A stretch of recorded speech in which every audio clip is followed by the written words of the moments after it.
Welcome to the Basement Channel. My name is Hector Alejandro Guerrero. I have the honor to produce this show with Tim, and it's life-changing. In this conversation, let alone with Sarah Benibo and Tim Ross, it is amazing, and it's all about normalizing vulnerability. And if you want to do that with us, it's a commitment.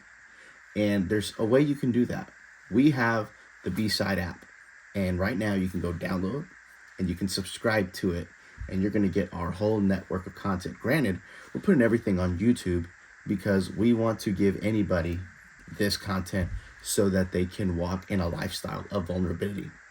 But if you want to go to the next level with us and continue to grow, I submit to you, go download and subscribe to this app today and grow with us. This is something special. It is only a year old, and you get to walk with us and be with us.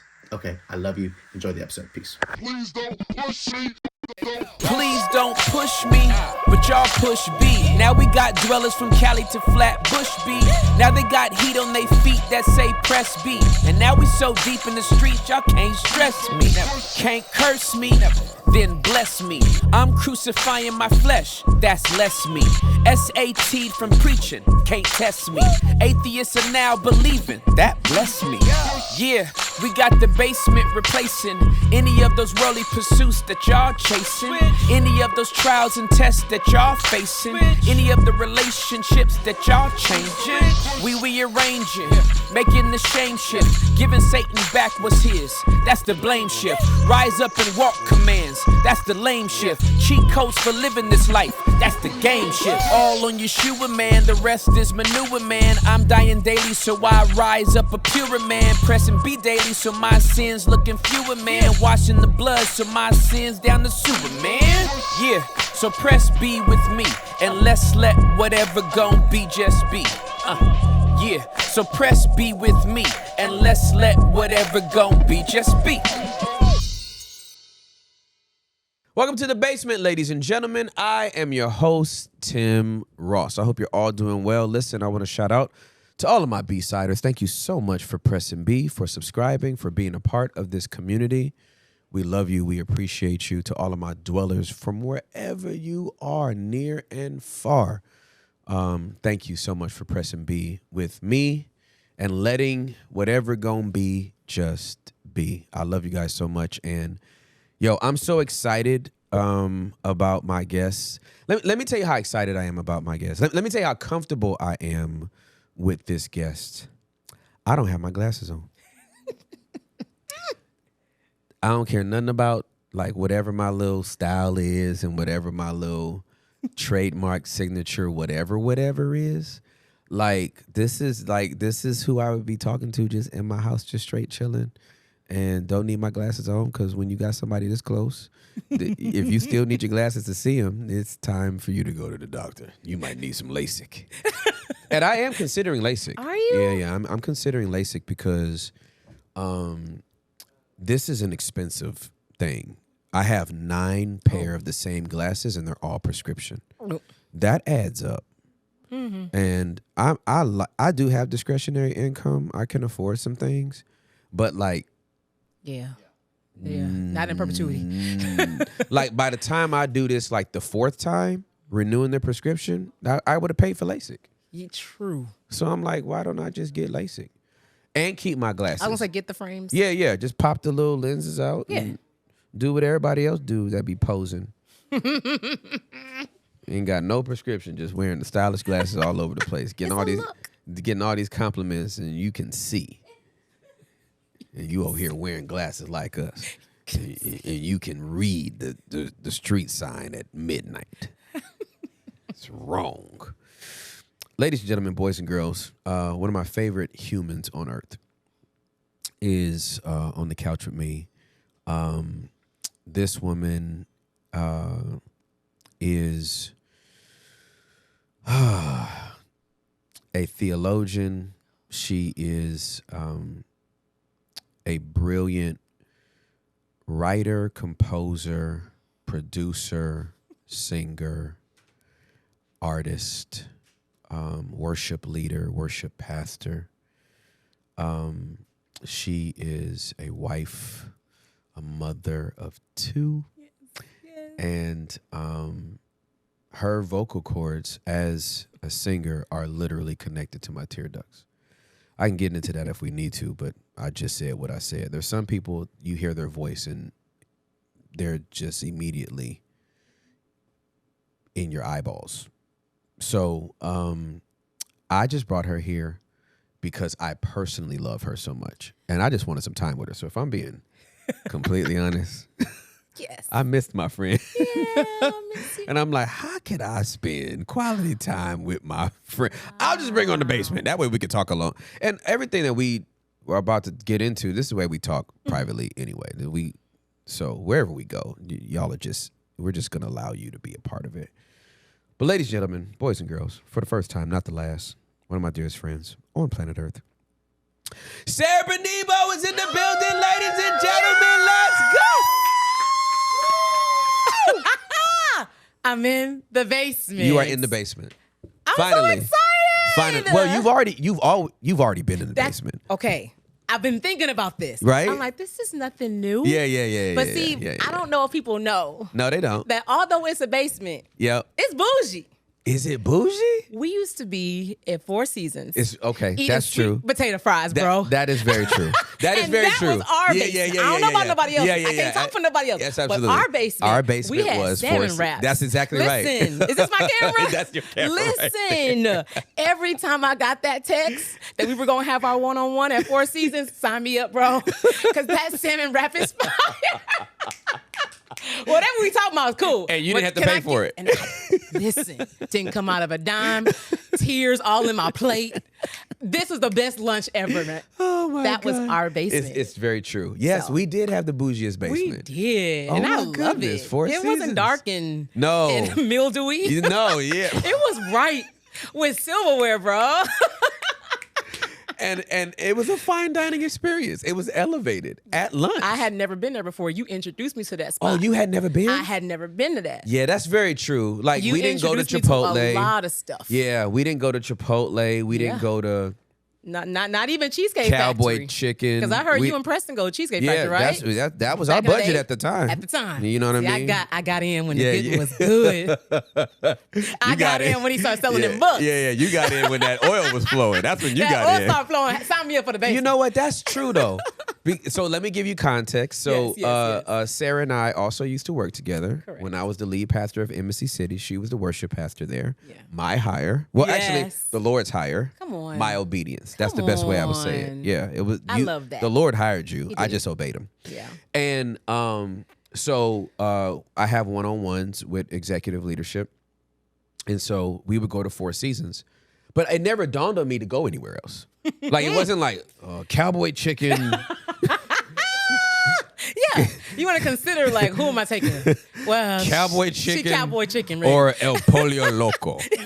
Yes. Chipotle or Freebirds. Denny's or IHOP. Dang. Oh, Who I I gotta don't be know. to go to Denny's? No, you gotta be. Who I gotta be?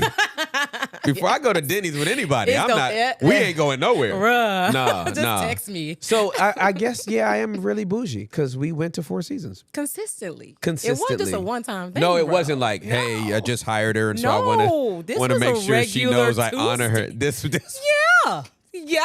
Sign me up. I'll meet you there. It was a regular Tuesday, and we were at Four Seasons. It's true, I'm bougie. Yeah. I've never tried to hide that though. Oh, no. No, I've never tried no, to hide you that. from the I'm- the beginning. You've been I'm saying bougie, that. Yeah. and I just am. Yeah. It just is. I've known that about you. I've survived the hood, and so now I don't have nothing to prove. I don't. Nothing to defend. No. Nothing to protect. That's No. Lisa Nichols for you. Yeah. Yes, I love So, Yeah. I'm so grateful you came. I'm so happy to I'm be so glad we get to here. vibe, and I just want people to just know who you are, because the way I always lead this is, people find you at a certain level of success in life, and the intrinsic thought is, or the subconscious thought is, they were always there. right? You assume that. You assume like even unconsciously. unconscious. It's like that person can sing and it's some class about them and is educated and they don't know like the ascent. Yeah. Right? Like the see, it's scary. This is interesting because of our relational equity. Yeah.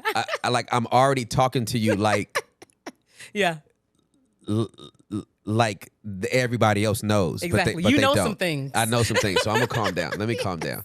So can you just give us the origin story of Sarah? Man, where do I start? First, I think I have to say I'm a conglomerate of a lot of things. Yep. And a lot of people. Yep. Like even as I sit on this couch, I'm just taking in the fact that Dr. Anita Phillips was on this couch. Yeah, she was. And she has made a huge impact on who I am today. I'm thinking about awesome. Dr. Jenna Mountain was Yep. on this couch. Yep. She has made a huge impact. You introduced me to her. Absolutely. I'm not going to start crying on this couch. People do. People do. It wouldn't be the Hill first Perry time. was on this couch. She was on the couch. She's from St. Louis. I've That's known right. her for years. Yep. She has been a huge influence Yeah. on me. But even before all of those wonderful women, Yeah. I like to describe myself as a middle child from a middle class family in the Midwest. Mid. Mid.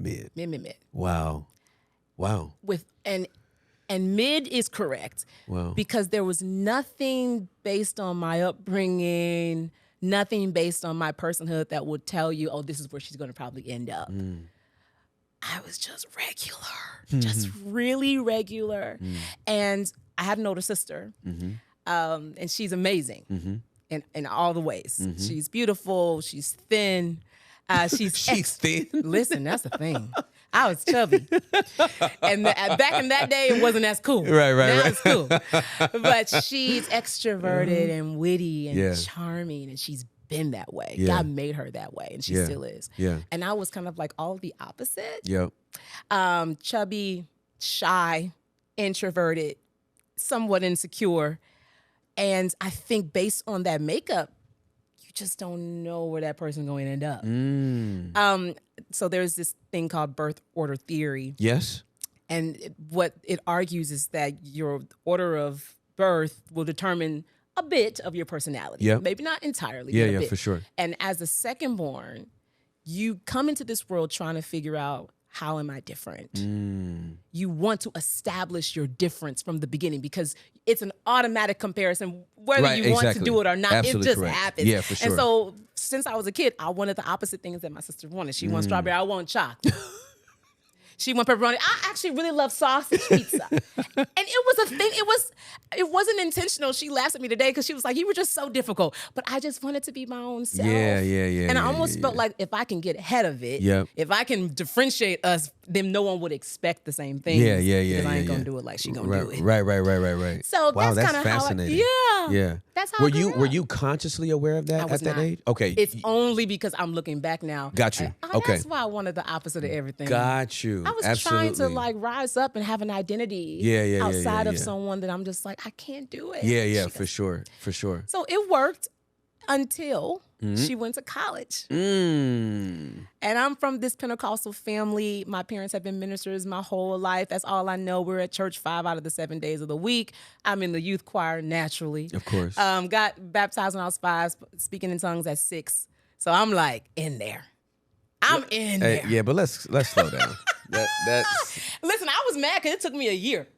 I said, now what's wrong with me? I'm supposed to be speaking when I get out the water. That didn't quite happen the way that I wanted it to happen. all right, but let's slow down though, because this is I'm a church girl. I'm looking at baby Benibo, I know. She's so cute. kindergarten Benibo. Yeah, I was in kindergarten. Kindergarten Benibo gave her life to Jesus and was speaking in tongues 100%. at 6. I was. Not Shayla. No. Full out. See, the thing is, I have a terrible memory. It's the resolution in the face for me. Oh. That's Listen, there are many things I doubt in this world. I do not doubt that. absolutely. My memory is trash, which is why I'm always so impressed with you. Like, how you remember that? I don't remember hardly nothing. I remember that day. Yep. I remember who was in the room. Wow. It was a Monday night prayer meeting. We were in the fellowship hall at Bethesda Temple Church. And Sister Doris Middleton And Deacon Jeans, who was the janitor or the custodian at the church, was in that closet with me, tarrying to get the Holy Ghost. I am 6 years old. And they found value in me. Just me. It wasn't like 10 of us in there trying to speak. It was just me. I expressed the desire. They said, come on back to this room. So I know about that tarrying room. I go back into that room. My parents are leading prayer meeting, and I get the Holy Ghost by way of speaking in tongues. And I've never forgotten that. I never forgot the who, the when, or the what. So I know that I know that I know that I have this power. And so to your earlier point, when we were talking downstairs, even with that Holy Ghost, I was still very like, who am I? Of course, because you can have it and still have a whole bunch of stuff you don't know. I don't know. Yeah. This misconception that getting the Holy Ghost is like breaking through the Matrix code and you're now Neo. Exactly. Stop it. Not the case. That's not the case. Not the case. Yeah. I'm still searching. I'm still trying to figure out who I am, not knowing that's what I'm trying to figure out. Yeah, for sure. My sister goes to college, and to my chagrin, they give me all her solos. So I was in the choir, but I'm way too shy. I don't want no solos. I'm in the back. My sister is extroverted and just a social butterfly. And so sings too, obviously. She sings. She's been on Broadway 10 years or more. Wow. She's amazing. She's in LA now. She is what she is now. Yeah, she's the homie. However, they gave me her songs and I was so angry because not only was I shy, I was also a people pleaser. And when you put those two things together, Yeah, that ain't a good mix. it's true because you don't want to do That's it. right. But more than you don't want to do it, you don't want to disappoint. That's right. And that leaves fire. Well, it left fire in my chest. Yes. Yeah. Yes. You wind up angry with them niggas. You do. Yeah, I'm angry yeah. with them. I'm Yeah. angry with myself. Yeah. Like, why not just say no? Yeah, I can't yeah. say no. Yeah. Why not? Yeah, You don't yeah. want to do this. Yeah. So because I'm a people pleaser, Yeah. I said, okay. Yeah. I start singing her songs, and I'm like, now wait 1 minute. I feel like somebody. I feel like myself. I felt for the first time like myself. Like I was introduced to myself. Like, yes, this is. I don't know how to explain it. It's just like if you look in the mirror for the first time. Wow. Like, you know you are alive. Yeah, You know, but yeah, then you yeah. look in the mirror, you're like, every time I make a face, that person makes a face. That Yeah, must yeah, be yeah. me. Yeah. And as I'm singing, I'm just like, this feels like home. This feels like where I'm supposed to be. Wow. And so I was kind of torn because I'm like, but this is my sister's thing. And I told you, I'm trying to do opposite of her. So I'm trying to be a dentist. Like, I'm trying to go, I'm going the academic route. What you doing? Okay, you're the entertainer, great. I'll be the academic. Yeah. But in that moment, I made an internal decision. Well, I guess it's both of our thing then. It must be both of our thing. Because I'm not giving this up. I'm not giving it up. I'm not telling you that you have to give it up. I'm just telling you what I'm not going to do. So I sang my songs. And I ain't stopped singing since. That's my story, Tim.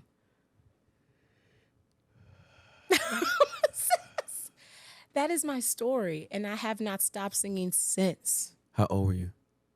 I was 15 or 16 years old when I finally decided.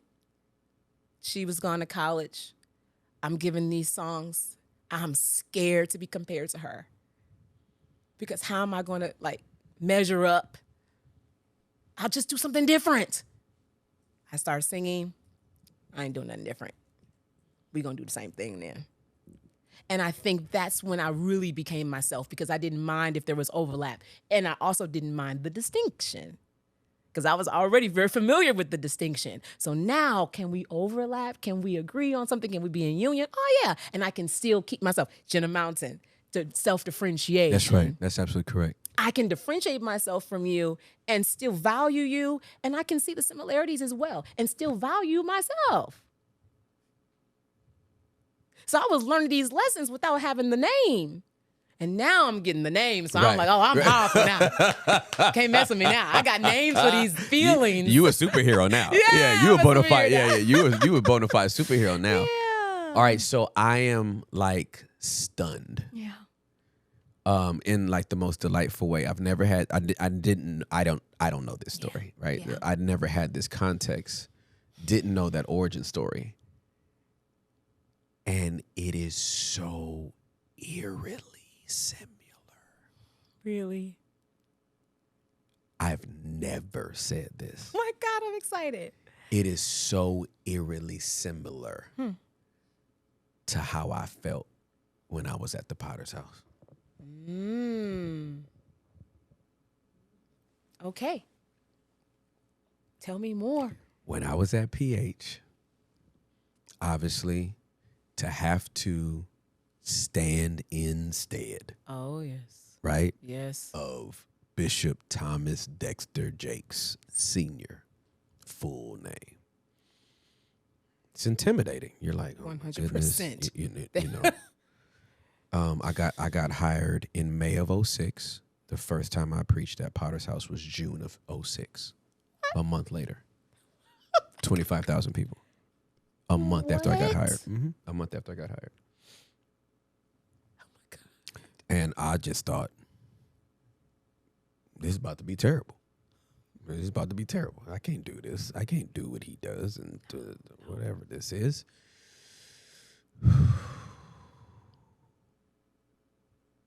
I'll never forget the Holy Spirit saying, I did not call you here to be him. That's right. I called you here to be you. That's right. And I preached that message.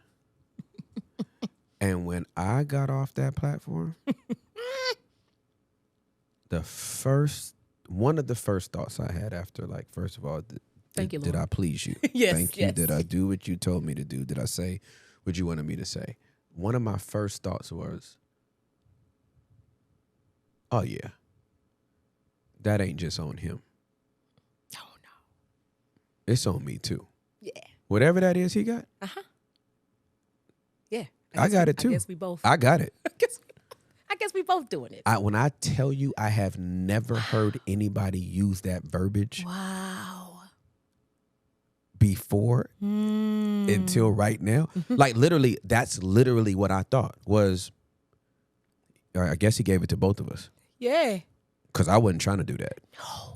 That just came out of me. Like, I wasn't in there trying to, like, No. let me do what my daddy does. Let me try to, no, it just obviously there's an influence there. Of course. Because I had been under and served him. Yeah. That was mine. That was as much mine as it is his. Must Oh, be sharing I it. love that. Must be sharing. And I'm telling you, my whole 4 years there, Must be sharing it. we must be sharing this because I know I ain't borrowing it. No. No. I know I ain't got to give it back. This is mine. I'm not giving back. Mine ain't his and his ain't mine. It's not. But it's coming in because that engine revs the same way. Yes. It's the same channel. It's coming through the same That portal. thing is happening. Yeah. I have never heard anybody say that Wow. until right now. And I'm just like, I can identify with you 1,000%. It makes sense why I love you. Yeah, yeah, Because there's just some kindredness about us. yeah. But yeah, when you know, and it ain't no going back. Is There's no apologizing. going. It just is. It is. Okay. Once you know, you know. Yeah. Yeah. Wow. That is like, I am blown Yeah. away. Yeah. Well, and it makes sense. And if you've never experienced a worship service with Sarah leading it, just do yourself a favor and just YouTube, Google, find it. It don't matter what platform she on, she gonna be her. So now this is something we can talk. This is wild. I didn't think we would be talking about anything that we haven't talked about. Yeah. We haven't talked about this. It's true. It's true. So here's one of the reasons why I'm so moved by when you lead worship. Okay. And now I already have my answer, but I still want to like elaborate on it. As a worship leader, I've been around a lot of worship leaders. Been in great worship services.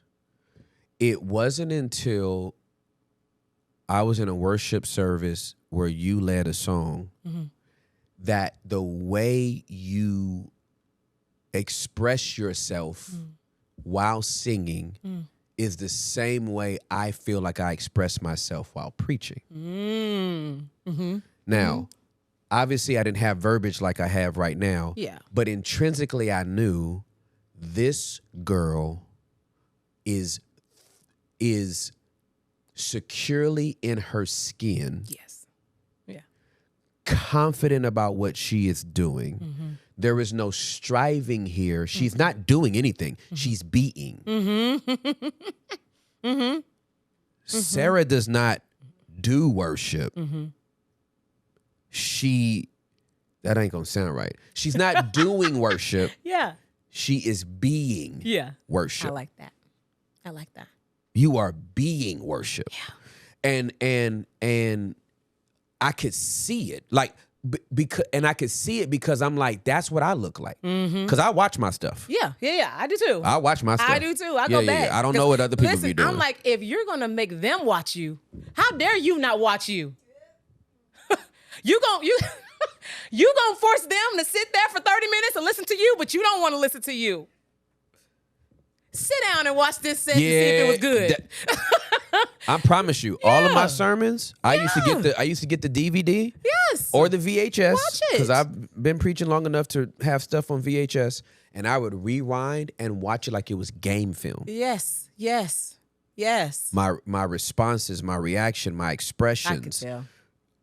how I turned my back to the audience, how I told a story, where I felt like I lost them, where I felt like I got it back. Like I love that. I watched it. My replay wasn't like the anointing was strong. No. Let me watch me. No. Let me watch me. Let me watch God use me. No. It was a critical eye. It was a critical eye of like, what am I doing? How am I doing it? Why are they responding to that? There is a reason. Because I just can't. You just can't be stepping on like a praise break and not even know how you got there. Yeah. Like, you know what I mean? What was the context? Yeah, you want to be intentional about it. That's right. When I saw you do work, when I saw you lead worship, when I saw you be worship, I'm like, I know that. I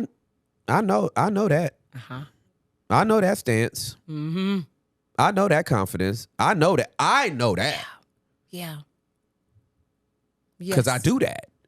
Oh yeah. And so it was, now it shouldn't be rare. Yeah. It's so stinking rare. I agree. It's so stinking rare to find someone who is not trying to strive. They're just being. Yeah. And in it being, it is just beautiful.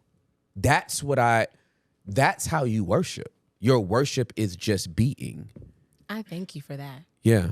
I do. I think mainly because probably the rest of my life, I've struggled with the doing.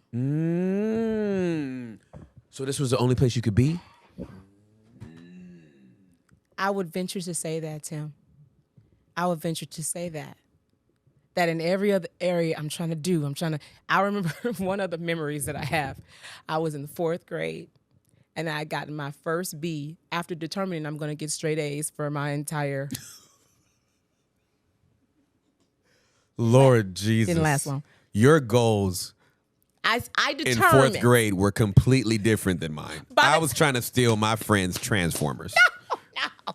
By the time we got report cards and I understood the concept, I said, oh, so this is how you prove worth. This is how you prove value.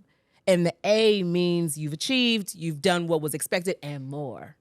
Wow. And so I knew 2nd, 3rd grade, okay, great. Then I'll just do this until I graduate from high school. Wow. I get in 4th grade and I get a B in probably science or something. And I remember standing very melodramatically after like a parent-teacher conference.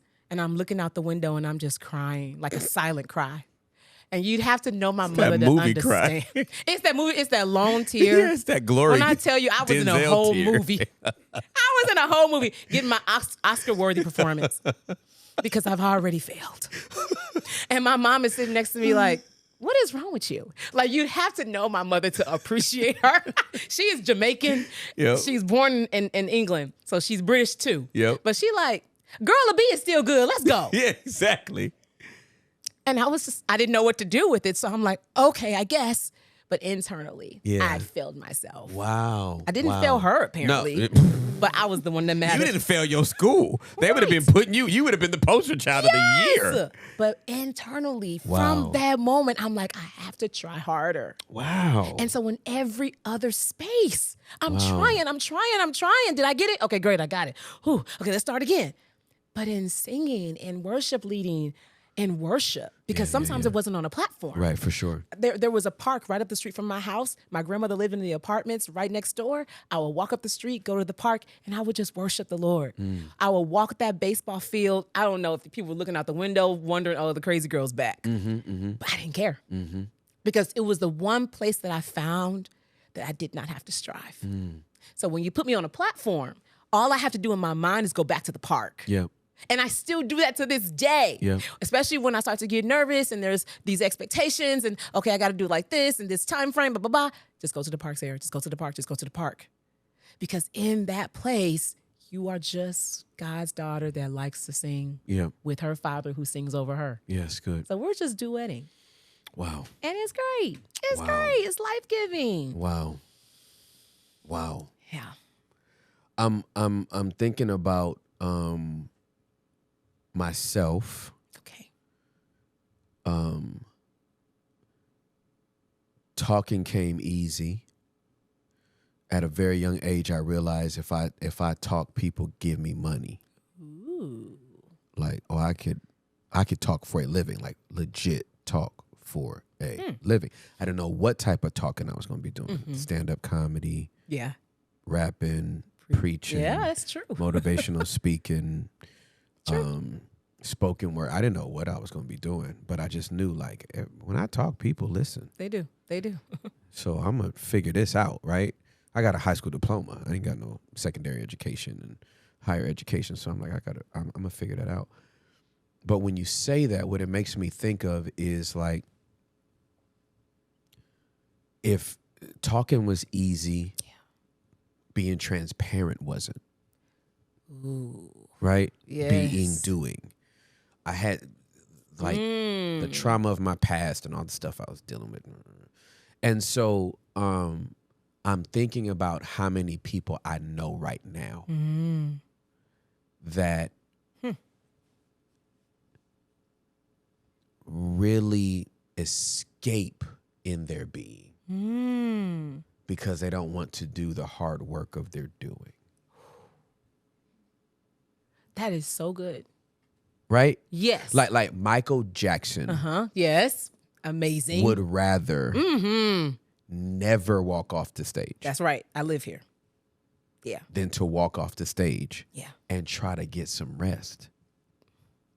Yeah. You see what I'm saying? Sad existence. Like if you don't go do the work of like the doing stuff. Yeah, figure like, that out. Like figuring that out, you can. The thing that comes easy to you could actually be what kills you. Tim, who are you? I'm just saying, right? Yeah. Like when you think about the dichotomy of okay, there's a pastor that he can preach, right? And because of his trauma or her trauma, they abuse alcohol, or they sleep with 52 people. I don't know why the body count was so high. That's one I a have week. no idea. I have no idea why that body count was so high, but it's 52. That's the first number, so it's 52, right? Well, it doesn't matter how much you preach and how much you conference and how much you revival and how much you do all the things. You're gonna have to come off that platform. At some point. You got to deal with this. Yeah. But if you don't want to deal with it, then you set your life up in a way to just get back to The platform. Yeah. I think for me, I thought that I could deal with it on the platform. Like I thought that if I get deep enough or if I tap in enough or if I lose myself enough, it would impact the off-platform doing. And it didn't. It just didn't. Which is why your gift to me of introducing me to Jenna Mountain, Yep. and honestly, just even before that, Yep. what you did on the platform it proved to me, oh, I can't fix this there. I've got to fix this someplace else. And that's when the work begins. That's when the real work begins. I'm not talking about practicing notes and learning lyrics. Real work. Okay, so Sarah, we have to go very slow. Okay. We need to go very slow right here. Yeah. Because I think where this conversation is right now, we are going to help thousands of church leaders. I hope so. And expose thousands of church leaders. And I don't mean that in a bad way. No. We need exposure. God catches you to keep you. Yeah. That's right. He doesn't catch you to expose you. No. We expose ourselves when we escape being caught. Ooh. Yes. So I want to go slow here because I cannot tell you how many dear friends I know that have tried to preach themselves Free. out of habitual sin. Preach themselves out of their trauma. Yeah. Preach themselves, sing themselves. Yes. 100%. Right? Yes. And so what winds up happening is that untreated trauma winds up in this sermon. Oh, Lord. Yep. That untreated trauma winds up in this worship set. That's right. That little 2-3 minute verbal. Yeah. And we're not actually crying because the Spirit's moving. True. That is so true. You're crying because you got triggered. Yeah. No, by it's true. By your unresolved trauma, and this song brought it up. That's right. And you think you're ministering. You're not. You're bleeding. You're not. Yeah. You are 100% correct. You are 100% correct. I remember, I know how correct you are. I know. I remember I was at my dad's church. My dad is a pastor. He started pastoring after I graduated from college. I was at my dad's church and I was singing, I give myself away. And all of a sudden, I couldn't stop crying. It was almost awkward because it was like an altar call moment where, maybe some people have responded, but why is she feeling this? Now, she done went someplace else. And you over there in the corner with a guttural cry. No. I'm leading and my worship team, they're kind of like, wait, where is she okay? Right. I wasn't okay. Wow. Because at that time, I was singing in the group, God's Chosen, a trio of us, and I knew in that moment I was going to have to walk away from that group. Wow. And I'm singing, I give myself away so you can use. No, I can't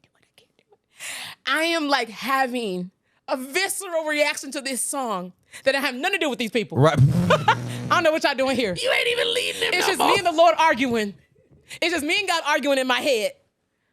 My life is not my own, but why not though? But right. It is my own. Right. To you I belong. I get myself. No, I don't want to do it. Yep. I don't want to do it. Yeah. And so somebody could have been out there like, oh, wow, she's so spiritual. No, she is having a whole argument about rebellion. That's what she's doing. That's what she's doing. Right. Yeah. I've been there. Yeah. You have to deal with the issue off the platform. Yes.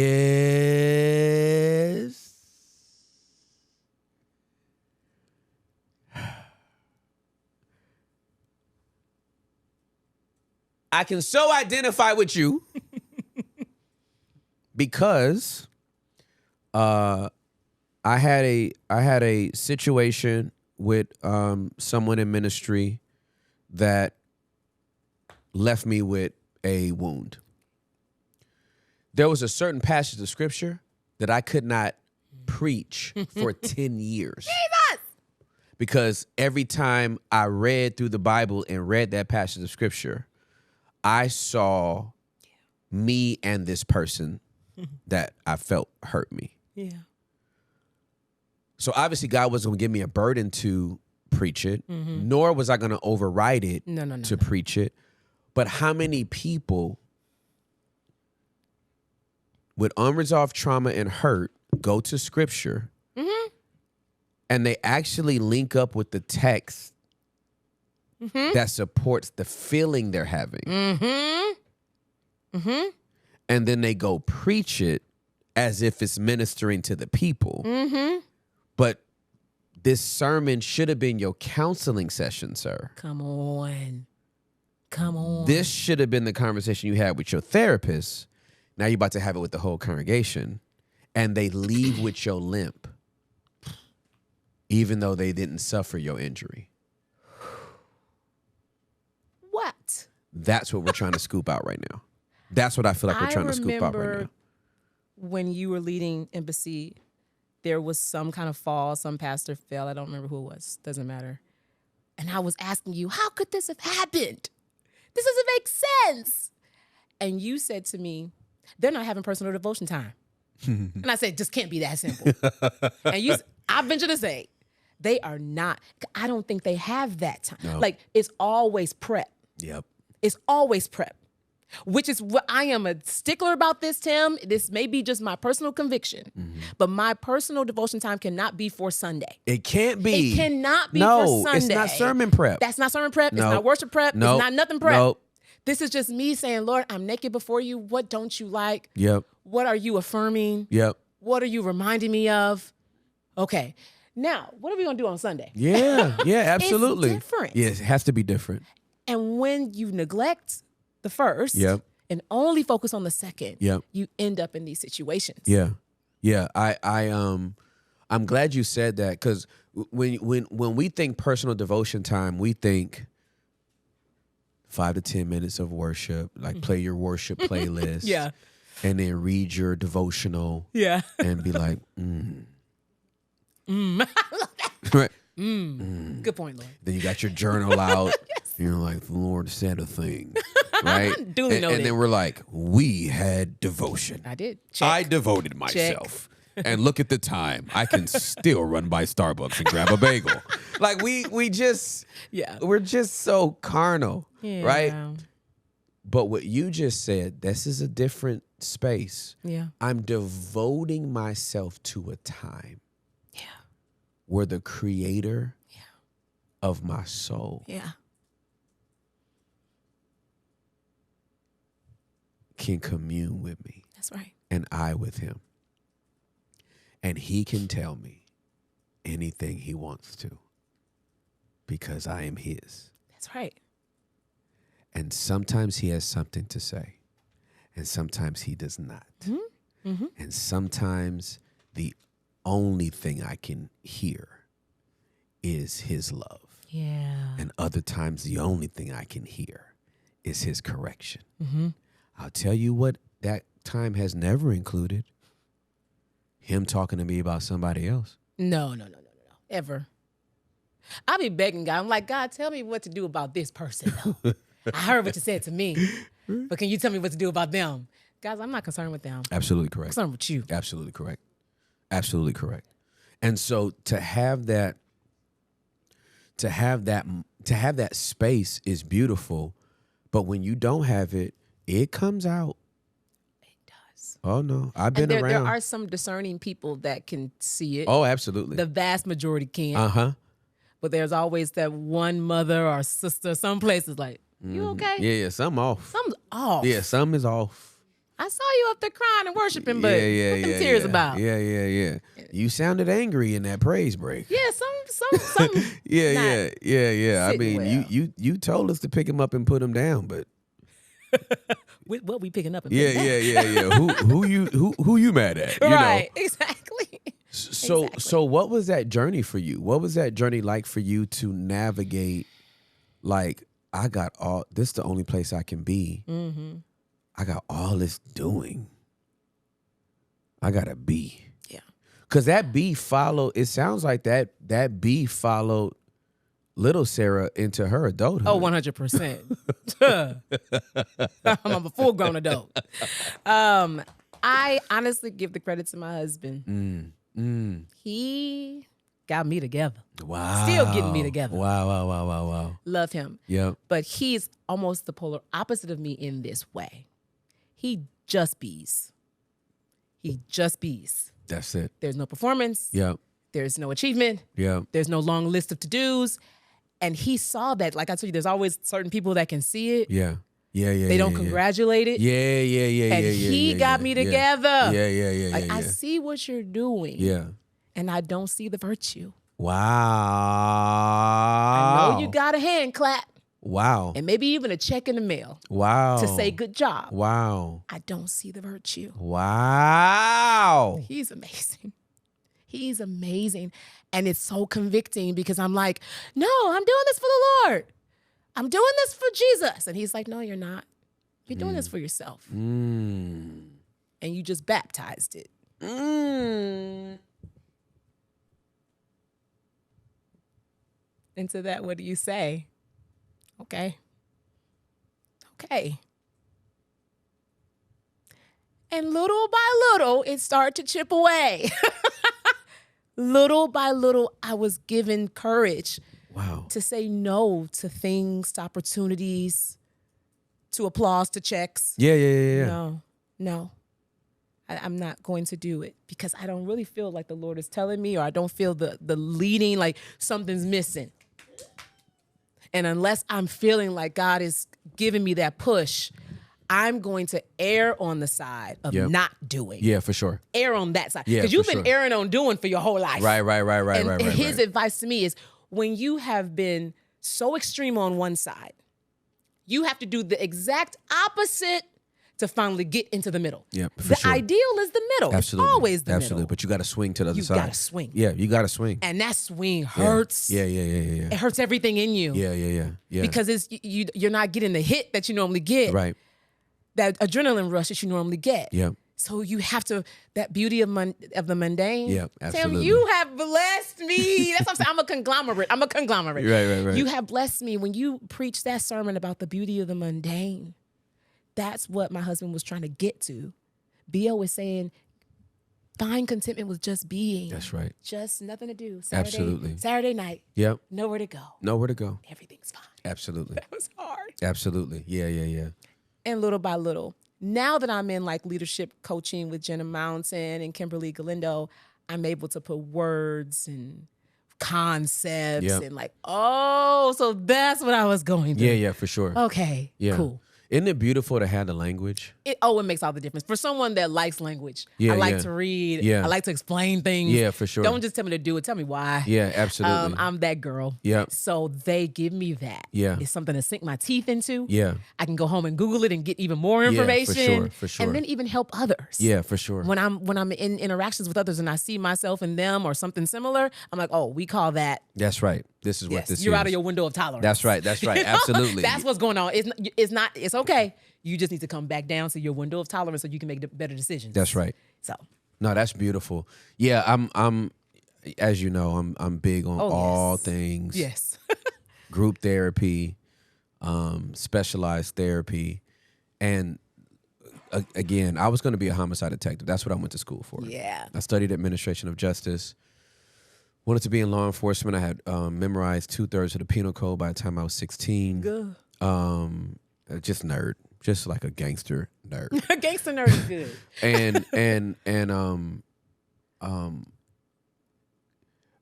also the specific thing that I wanted to do tied to law, district attorney, prosecution. You can't hand over evidence in a homicide case that's circumstantial, where it can be disproven Yes. by reasonable doubt, right? When you get ready to take something to trial on the prosecution side, they have to be able to prove this beyond reasonable doubt. Beyond reasonable doubt. So the onus on the prosecution That's right. is so high. It's high. It's high. It's so high, right? This OJ. I know. You know, I was thinking that. I'm like, we saw it. We saw it right on our television. Yeah. My mom worked for the LPD for 30 years. Everybody knew at that department that man did it. Period. That wasn't no. It wasn't no mystery. It wasn't no mystery. They just didn't prove. Yeah, this wasn't the fugitive with Tommy Lee Jones and Harrison Ford. There's a one-armed man out there that did this, and gosh darn it, I will find him. I will find him. OJ didn't go look for nobody after he got out. He found him every time he looked in the mirror. He did it. He did. Okay. So, but if you can raise reasonable doubt. There it is. That's the law. If Mark Furman can be racist, and if this glove doesn't fit, of course it doesn't. You have on a latex glove Yeah. before you try to put on that glove. Yeah. Duh. Yeah. Right? Yes. I think that's my brain. And so since that is my brain, I always come to my soul's freedom and peace from a place of experience, evidence, and language. If I cannot articulate this, if my soul can't cry out, if the redeemed of the Lord doesn't have words, they can't say so. Oh, I love that. They can't. I love that. They literally They can't. like literally cannot say. They So. literally can't say so without language. Oh. So that's how Oh. I was talking to a friend of mine. I gotta put this lip balm on. Do it. I had oatmeal Oh, you did. and I wiped my lips too good, and so they felt chapped. It's all good. I got like this lady makes this chapstick herself, It looks in like Atlanta. real exclusive. and well, this is worn, Okay. but I bought like I think she had like 12. I bought all 12. It's Yeah. like eucalyptus and some other stuff. I like, but you know how like Kanye had like the distressed look, and it's super expensive. Like that's what it reminds me of. Yeah, like this the is- distressed look actually makes it look more expensive. Yeah, it does. It didn't come like this. Oh, okay, though. okay. It looked really nice, and it had Okay. a label and everything. Okay, this all thing right. just been with me I'm everywhere. like, is that like $20 a pop? Nah, no, it ain't that bougie. Okay, it ain't okay. that bougie. So I have the language to stuff, and because I have the language to stuff, I'm like, oh, I can articulate it. So I was talking to my friend the other day, and he was like, man, you're a giant in the faith. And I'm like, hey, can I just, real quick, can I just say something? I was like, that's not biblical language. I have so many conversations going on with you. Can we just pause? Yeah, we the can. fact that someone will compliment you. Now, it's easy when someone insults you and you're like, now, wait 1 minute. Yeah. But when someone is pouring love on you, their Yeah. version of it, Yeah. and you still have the audacity. Hey, let me be a truth teller like that, Lord. I want to be the kind of truth teller that even when someone is saying something kind, Yeah. that it's like, no, Yeah. I'm not. I'm not, because I'm not. Because- Yeah, you're a general in the faith. I'm actually not, because it's not a thing. First of all, it's not biblical language. It's not biblical language. We don't see it there. Second, I know what they're trying to say. Yeah, I get it. Right? And I think I'm a that's why general I'm in like, the I get your faith. heart. You're Yeah. a giant in the faith. And I'm like, well, here's the thing. Here's the reason why I don't want to be a general. A general implies I lead an army. Okay. There's a leader. Yes. There's already a leader of heaven's army. I like that. It's not me. I like that. I'm actually a citizen I like that. in the kingdom. Yeah. I've never been asked in scripture to join the army. Oh my God. It's not there. You're not going to take my song away. I'm a soldier. You're not taking my song away. You can keep singing it. It just It's won't be not true. theologically correct. It just won't be true. No. I got my war clothes on. No. Dang. Now, where would we where is the best place we can reach for that? Paul telling us to put on the whole armor of God, yes, right? Yeah, Which we is put on armor to fight. the centurions. But he's using That's metaphor, yeah. He's using this metaphoric language. He's not asking us to sign up. First of all, we can't go head up against a demon. Michael wouldn't even go head up against a demon without his testimony and Jesus' blood. Right? Yes. So yes, yes. if we're citizens, we need an army Yeah. to protect us from an attack. We can't be citizens and also be in the army fighting. Your logic is giving me life. I'm just Because I'm either one or the other. right. Yeah. So like, Yeah. are we really warring in the spirit? You messing somebody up right now. They real mad. Because Daniel prayed, He did. He prayed. and then an angel Yeah. got caught up with the Prince of Persia 21 yeah. Yeah. boxing. I don't see Daniel at the bottom like, there's a war in the heavenlies, and my breakthrough still isn't here. We're not cut out for that. So Wow. I just didn't want to be a general. Like, I get it. And I just think these words. Language matters. Language matters. And if it matters that much. Before Moses dies, God tells Moses to write a song. One of the last chapters, if not the last chapter in Deuteronomy. He says, write a song. Now, unfortunately, God said, write this song as a testament against the children of Israel because language matters. Yep. The narrative that they tell themselves Right, matters. right. The stories that the generation before them likely did not tell them matters. Right. And they were able to take that language, those words, and go into the promised land knowing they had no excuse. Yep. Absolutely correct. Words matter. Yeah. Songs matter. The Yeah. stories matter. Yeah. The concept matters. And the context the context matters. matters. And I think because God cares about that, to your point, then we should care about that. Yeah. And it can't just be about the experience. Absolutely correct. It has to also be about the understanding of the experience, the story around the experience, and the words that we use to describe it. That's right. That's right. So I wasn't trying to like lead no crusade.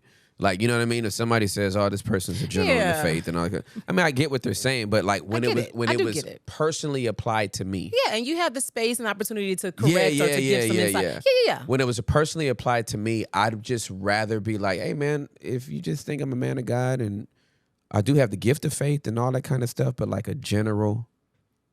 Now I always wonder, how do they respond to that? That's always my next question. And then what they say. Yeah, he was like, "Bro, I get it for Okay. sure." Good He for was him. like, "Nah, I Good I for definitely him. understand what you're saying." And again, for me, I said this to the elder when I was the lead pastor of Embassy City. I had an elders meeting one day, and I told the elders, I said, "Y'all think y'all pay me to preach?" Oh, yeah. I know. I said, "Y'all think y'all pay me to preach? Yeah, you don't pay me to preach. Yeah. You pay me to think." That's right. I know a lot of people out here Oh, preaching amazing. without no thought. Right. Yeah. You don't pay me to do that.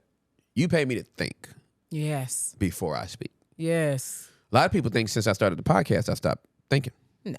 No, you're very intentional. I thought a lot about Yeah. Yeah. what I was going to say before I said it. Oh, yeah. Every word. I believe you. To that camera. I totally believe you. Never doubted it. Yeah, you know what I'm saying? So it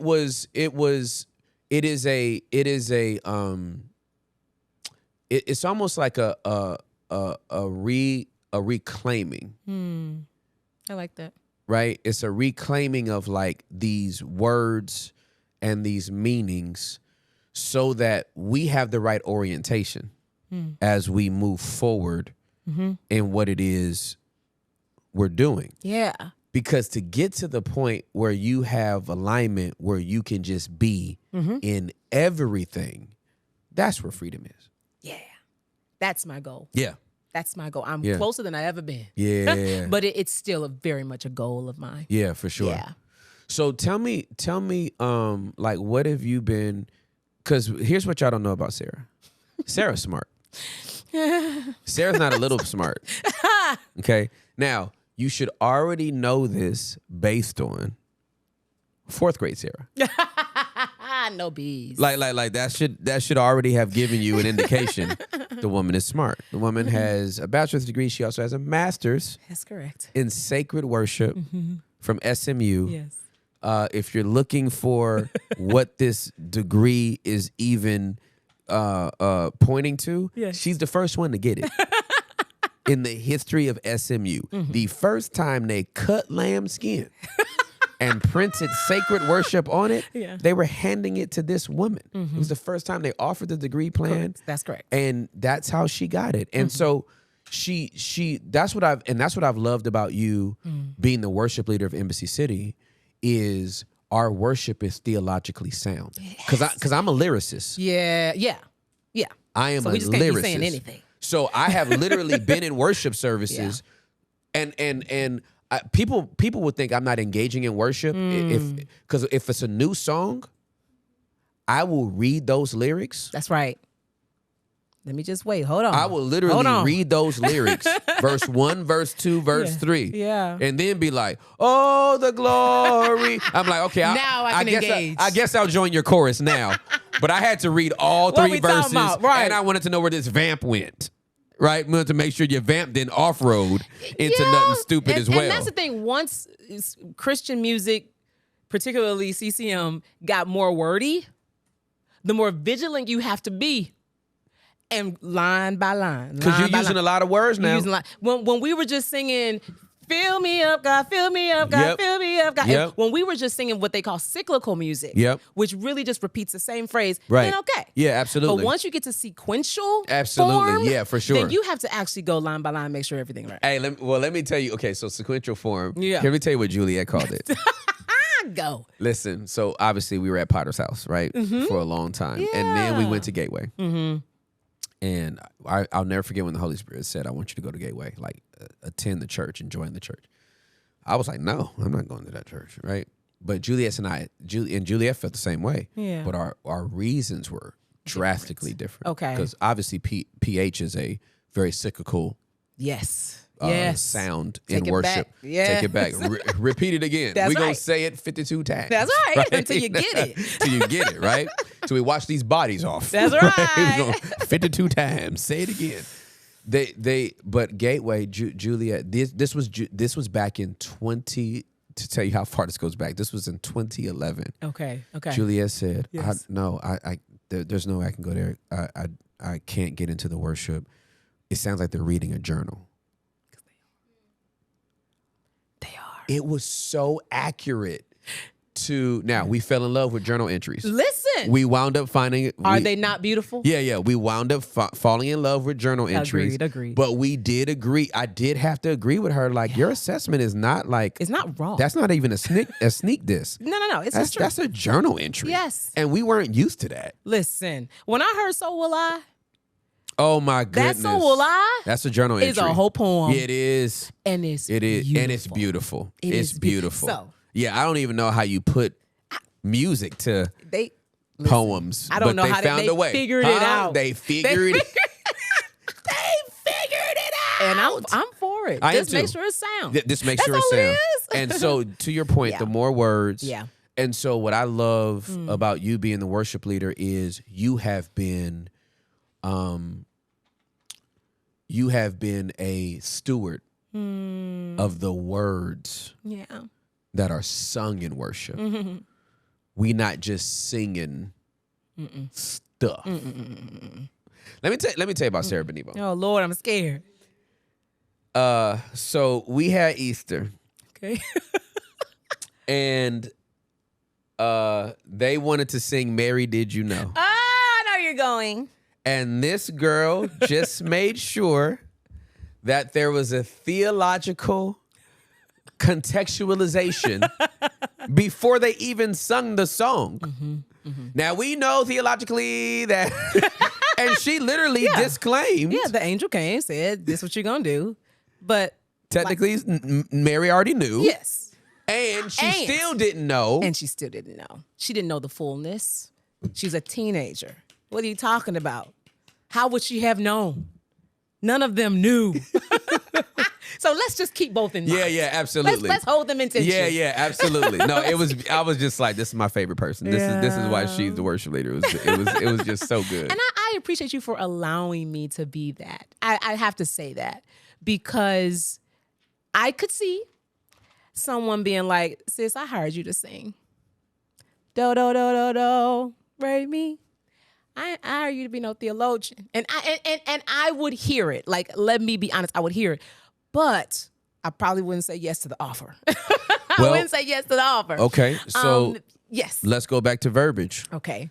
I didn't hire you to be the worship leader, because then I would have been paying you to sing. Okay. I hired you to be the worship pastor. Fair. Right? Fair. Which means that I pastor the people You do. through scripture, and you pastored them through song. And I don't get in your lane. You never did.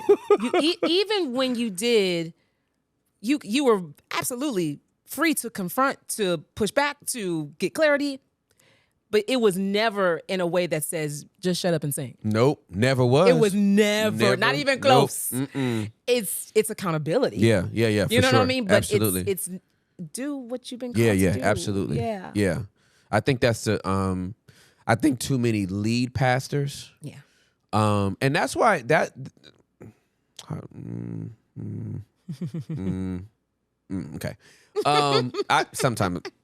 I hear everybody now after having like a Yes. full year under my belt Of this. I hear what the retort to what I'm saying Yep. is said. Yep. So I had to just listen to them real quick and figure out how I wanted to say this.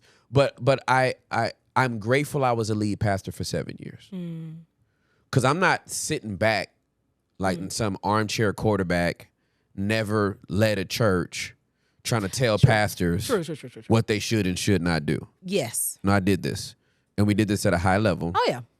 And like lead pastors, I think sometimes we can allow that word lead. Again, Words matter. I am the lead pastor, but I'm not the only pastor. Yeah. And if I try to pastor everybody, then I shouldn't be hiring other pastors. Right. Right. If I'm a pastor everybody. Yeah. If I had something to say behind everything you said, Yeah, no, not at all. that would have been exhausting. Yes, for both of us. For you too. Shoot. That would have been too much. Nobody want that. So okay. So what are you musing right now? Like what is on? Because you always got something How much time do you have? all the time. The longest pod is 4 hours and 6 minutes. If you want to I'm not gonna best that by an hour, I'm not gonna beat that. I'm not gonna beat we'll that. pee occasionally and then drink some water and keep it moving.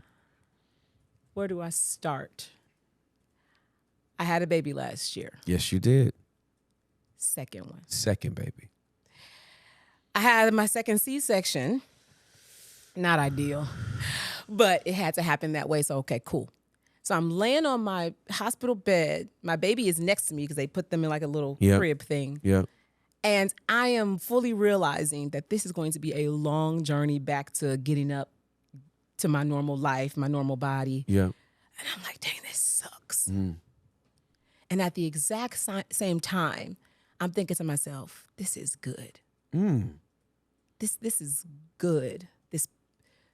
The result of me having this beautiful, healthy baby girl has left me in excruciating pain to the point where I can't use my abdomen to sit up. So I need a nurse or BO to somebody help me. Yeah. And I cannot deny that this is good. How can both be true? Undoubtedly, they're true. But something about that would not let me go. I'm sitting in my hospital bed and I'm like, pass me my notebook. I get my notebook and I'm just writing things down. Goodness, what does good mean? What does good entail? Pause.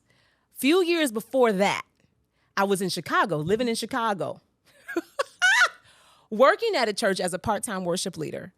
The church that I was going to was multicultural and just very evangelical.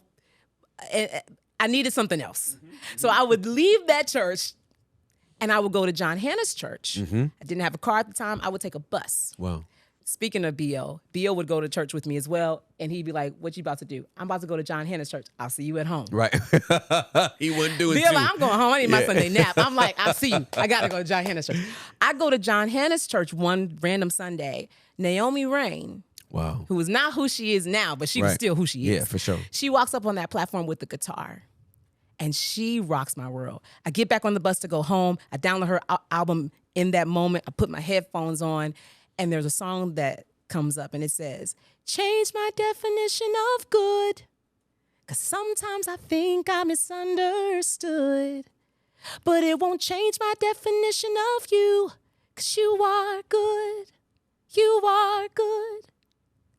Never left me. Never left me. That chorus never left. Change my definition of good, because sometimes I think I misunderstood what good is. But it won't change my definition of you. Whatever it ends up being, you are good. That won't change. So I'm thinking of this song. I'm in the hospital. And of course, I'm brought back to Genesis 1 and 2. And I have been there for a year. My baby will be 1 year old. And you still in Genesis June, 1. I am still in Genesis 1 and 2. I am still there. And I'm not leaving until I figure this out. What am I trying to figure out? I'm trying to figure out how to broaden our definition of good. Obviously, God makes the heavens and the earth 6 days, 7th day. He rests. Come on. He rests. So we know that God called everything good, that he created. But I just wonder if we are scrutinizing, if we are really looking at what God's done to really understand what God was calling good.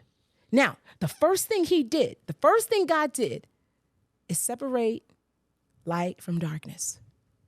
This is before the sun. Yep. The sun is not created till day 4. Correct. So whatever this light is, it is separated from light and dark. I heard your other pod, and you were talking about division. And I thought to myself, interesting. You were talking about God only did 2 divisions, And I thought there's a difference between division and distinction. Correct. And so what we see God doing in day 1, day 2, separates the firmaments. He separates land from water. Right. He's doing all of this. Yeah. Separating. Absolutely. And he calls it good. Yeah. And I think to myself, in this culture, do we find distinction good? Do we find differences good? Male, female, black, white, culture against culture, able-bodied, not able-bodied. These things that we are trying to figure out, how do we reconcile? How do we make us more alike? We're more alike than we are different. Why?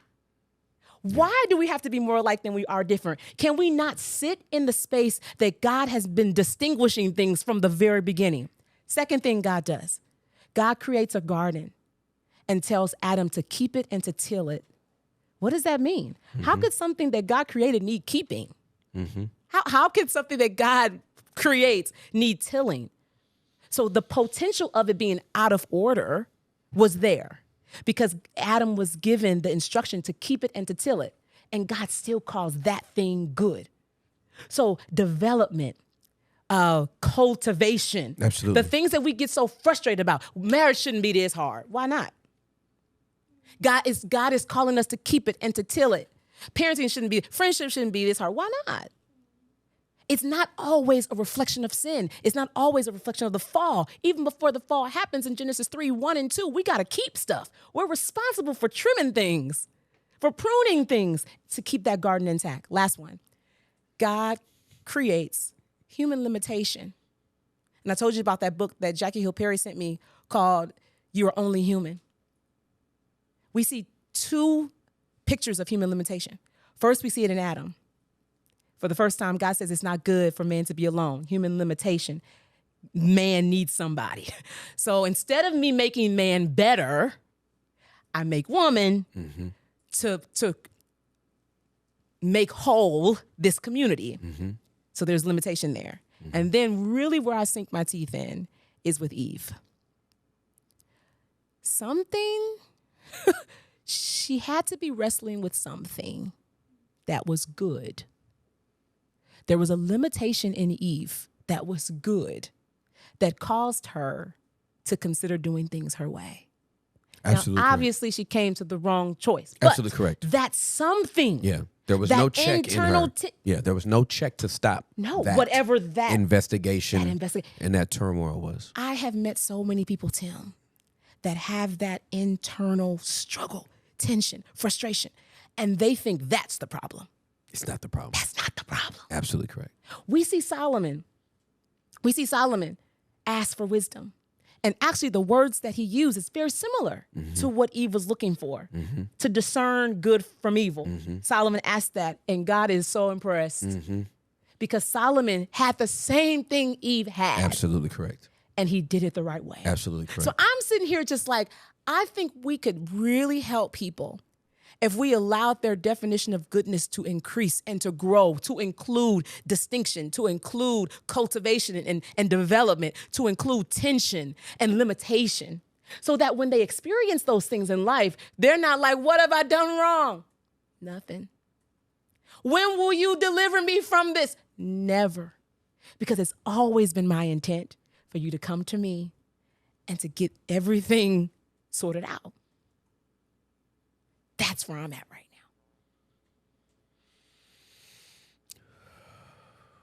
now. I mean, I'm the one that asked the question. You did? Lord, have mercy on my whole soul. This is another place that we have a lot in common. When I tell you I will sit with something.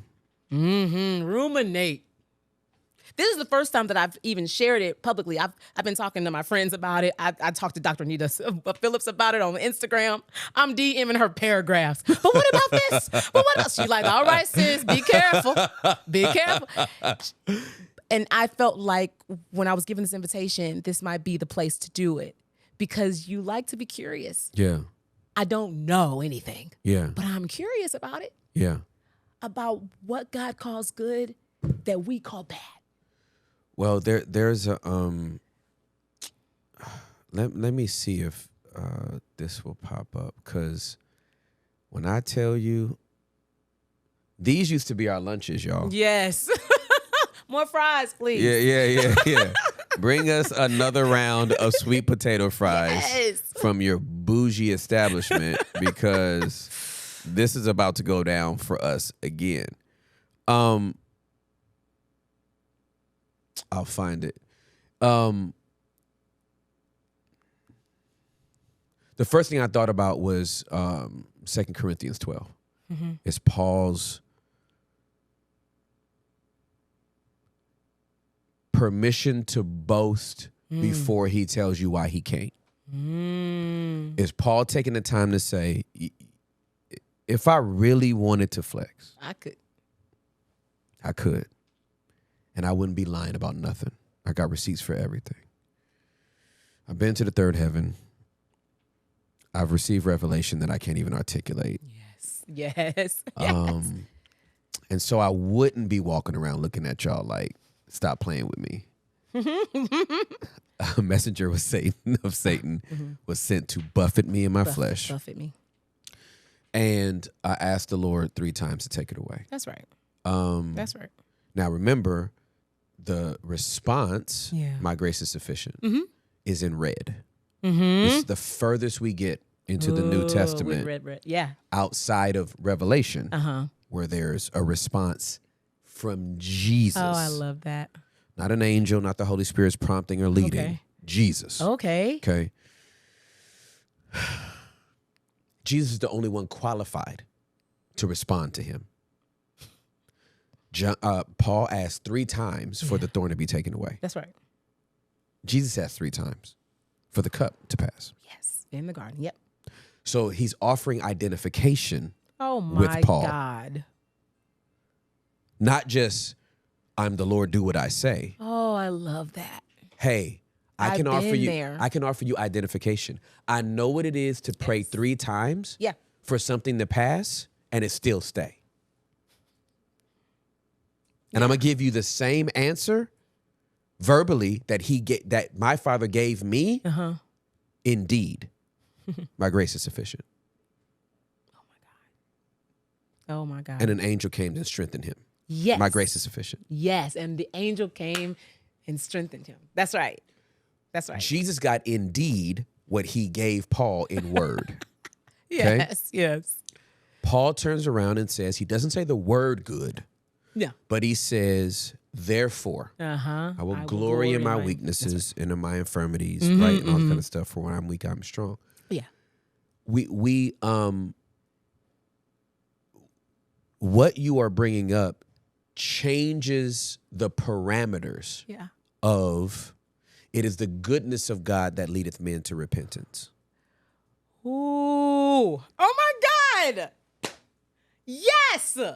You're literally changing the parameters. Yes. Because instead of it just being Those positive experiences. a blessing of my a blessing, business, he healed a my body, bonus so in that my must check, mean I should turn my heart. it could be prison. Timothy Charles Ross. It could be cancer.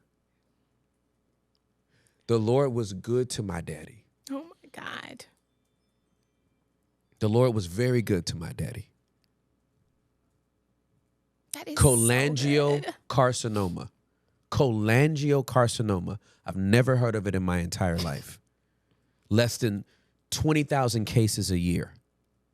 My daddy goes into the hospital on January the 7th. He is dead on February the 24th.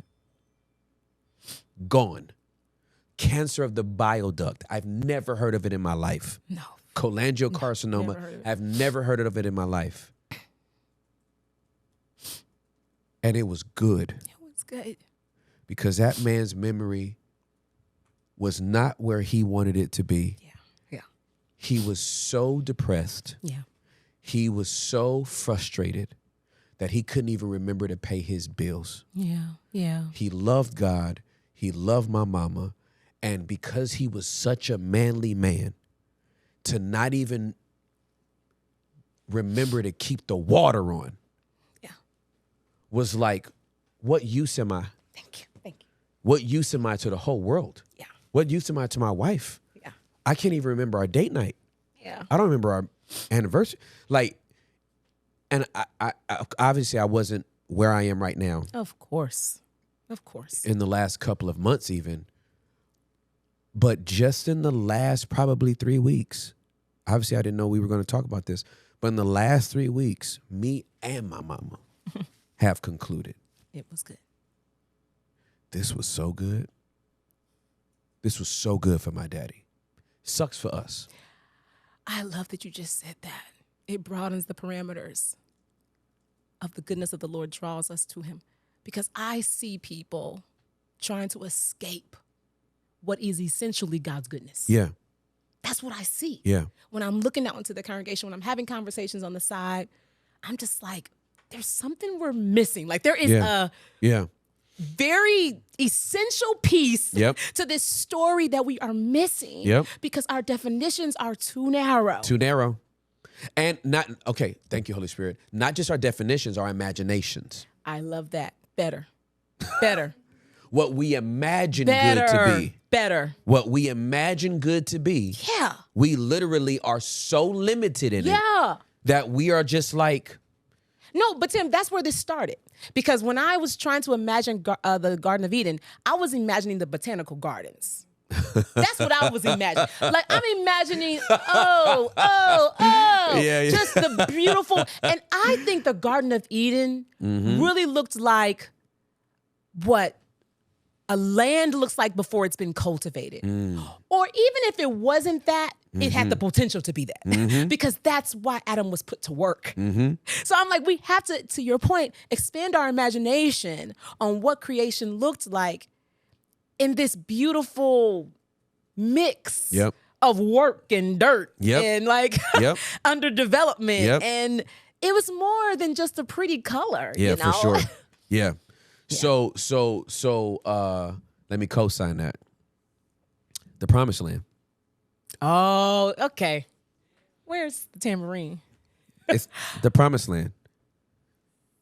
The land of milk and honey. Here's our Timothy! here's our imagination. Our imagination is gallons of milk. I literally see the milk just spilling everywhere. It's a waterfall of milk. It's a pasteurized waterfall of milk. Oh, already. it's got to be No pasteurized. pus in it. No! No blood in it. Pasteurized. That's 2% right? good cereal milk. And jars of honey. Yeah. Right? This is the romanticized view Of what that of the looks Promised like. Land is. Jesus. Here's the reality. As Joshua. Thousands of cows scattering the hillside. And huge swarms of bees surrounding hives. I hear you. I'm following. Cows that are I'm meant to be corralled, Yes, I hear you. and then hands that are meant to be sore, milking udders, Jesus. and beehives meant to be chopped down Jeez. with arms meant to be welted up with the bee with stings. stings. Oh yeah, God got your milk. Oh my God. He gave you a cow. He Oh, didn't- God got your honey. He didn't lie. He gave you a hive. And without cultivation, management, and work, there will not be a glass of milk.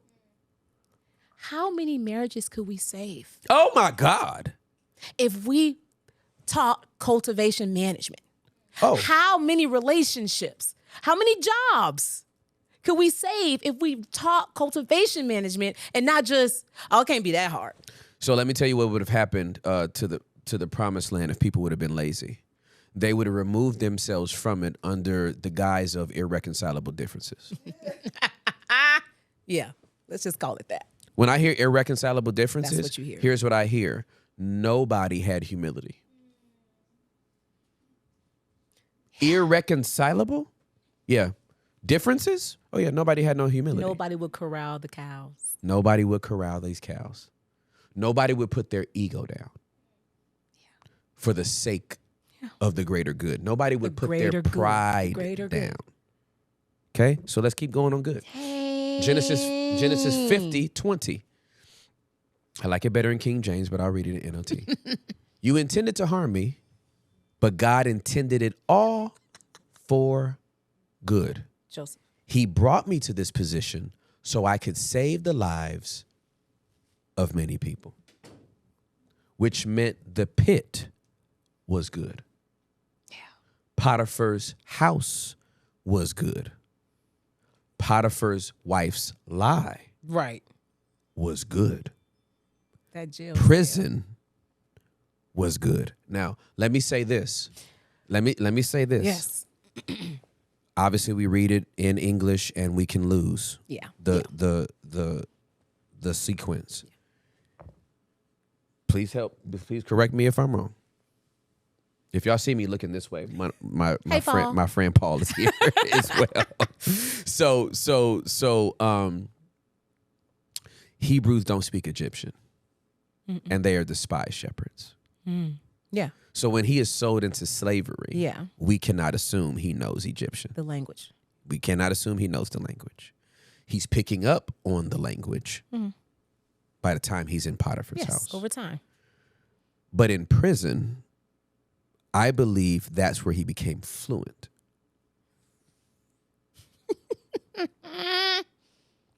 And this is why he was able to interpret Pharaoh's dream Yes. without the use of an interpreter, which probably would have been looked upon negatively Oh yeah. because he was already a Hebrew. Yeah. So you got lots to overcome. And now we got to use an interpreter. I don't know if I put you second in command. Right. But the fact that you're fluent, You could be trusted. not only trusted, but you can interact with Yeah. other people you that I can put. lead. You can lead. Yes, you can lead. So did it feel good? No. But if it's not for that extended time, Ooh, now I'm not thought of that. I don't think he comes out fluent. Okay, one more. Based on that scripture, it says, what the enemy meant for evil, you meant it for good, so that I might Save save the lives the lives. of many people. I think in this Western world, if it's not good for me, then it's not good. But based on what you just read, it was so that I might save the lives. So the goodness of that prison cell was not just for my eventual good. That we so often, we get so tunnel vision, well, it ain't good yet. He must not be done yet because it ain't good for me. Is it good for your kids? Is it good for the community? Is it good for the church body at large? The goodness extends Absolutely past correct. you. Has to. So what you're going through, it has to be bigger. Has to be bigger. So goodness, we broadened it. It's the breadth, it's the width. Yes, it's, that's it's out. absolutely correct. It's more Absolutely than just correct. you. Yeah. Which is why we call the Friday before Easter Good Friday. That's why. That's why. For one man. The prophets did, Ananias and Caiaphas did get it right. Mm-hmm. It's better for one man to Then- die. That fulfilled prophecy. Mm-hmm. It was better for one man to die so that many might be saved. Many. So this year-long thought 1 year. literally changes the parameters of God's goodness and how we experience it and how we give ourselves permission to interact with it. Yes. Cholangiocarcinoma Yeah. was God's goodness to my father 100%. to not have to live another 2 decades Ooh. with a deteriorated memory. Yeah. That was God's goodness to my father. Yeah. I'll right. get you out of here. You don't have to take your life. I'm not saying my daddy was suicidal. Yes. All I'm saying yes. was he was depressed a lot. Yeah. Yeah. All I'm saying is God's goodness was it'll take 7 weeks and we'll have you back home with me. Don't worry about it. We I don't got you. have to. I heard what you said in your moment of clarity. I heard what you said. I heard what you said. I'm gonna spare you this. I know the type of man you are. I will spare you this. Wow. Your wife will be okay. Your son, everybody's gonna be fine. Your family's good. I got you. Let's go. Let's go home. What a gift. How do we expect people to get home? Listen, I always say, if we really believe that heaven is what we claim for it to be, why are we always trying to avoid it? And why are we always trying to wait till we 104 To get there. with 5 generations surrounding us? I mean, it's ideal. It would be Yes. dope. You know what I Yes, mean? We get the best of both worlds. Yeah, However, that ain't life. That ain't life. No. And you know, the tension I've been holding is when I hear another person say, I've been praying for you. I lost my father when I was 8. Then I'm like, Tim, shut up. yes, Just shut up on anything you've been complaining about. And then on the other hand, when I see somebody that's in their late 60s, early 70s talking about my parents are still here, then I'm like, what did my daddy do? What I do that my daddy can't still be here? So you're holding that tension. But in the middle of it all, he's good. come on. And that's the thing. You can still acknowledge the hurt. That's right. Like this good hurt bad. Yeah, absolutely. Yeah. But if you can get back that's right. to the center, That's right. then you can. Yeah, absolutely. Yeah, no, that girl, I mean, can I just, well, let me applaud. I don't want to applaud. I don't know. I don't even know how to set this up. I appreciate you helping me get a revelation of God through your womanhood. I like that. That's a huge compliment. You see what I'm saying? It's huge. I could live another 150 years and no man was going to give me that. Yeah. Yeah, no, I love I thank you for that. That's a compliment if I ever have one. You understand what I'm saying? Yeah. I would be missing copious amounts of revelation if I'm over here thinking only a man can preach to me and share with me what he wants to share through That's scripture. right, Tim. I just wouldn't. Where am I going to get that? You pushed a whole baby out. Yeah. Except I didn't. I got a C-section Well, you got scar. you got a C-section scar. But okay, so you sacrificed your body 100%. for a human to come into the Times earth. two. Times 2. Yeah. Times 2. That's right? right. Same scar. Because they're gonna go in the same place. Yes, it's the same scar. It ain't a new whack. No. Right? It's the same scar they use. They do it again. So your body already bore the mark through the first child of where to come get the second child. Right? Literally, X marks the spot. Yes. Right? It's there. Yes. But then to lay in that bed and think about what else could be good. I wasn't going to get that from no man. I'm sorry.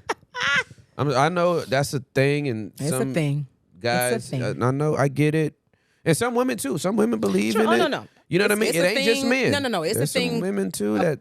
Yes. All I'm Unilaterally, saying, it's a thing. is, I would not have the full picture of God without my sisters.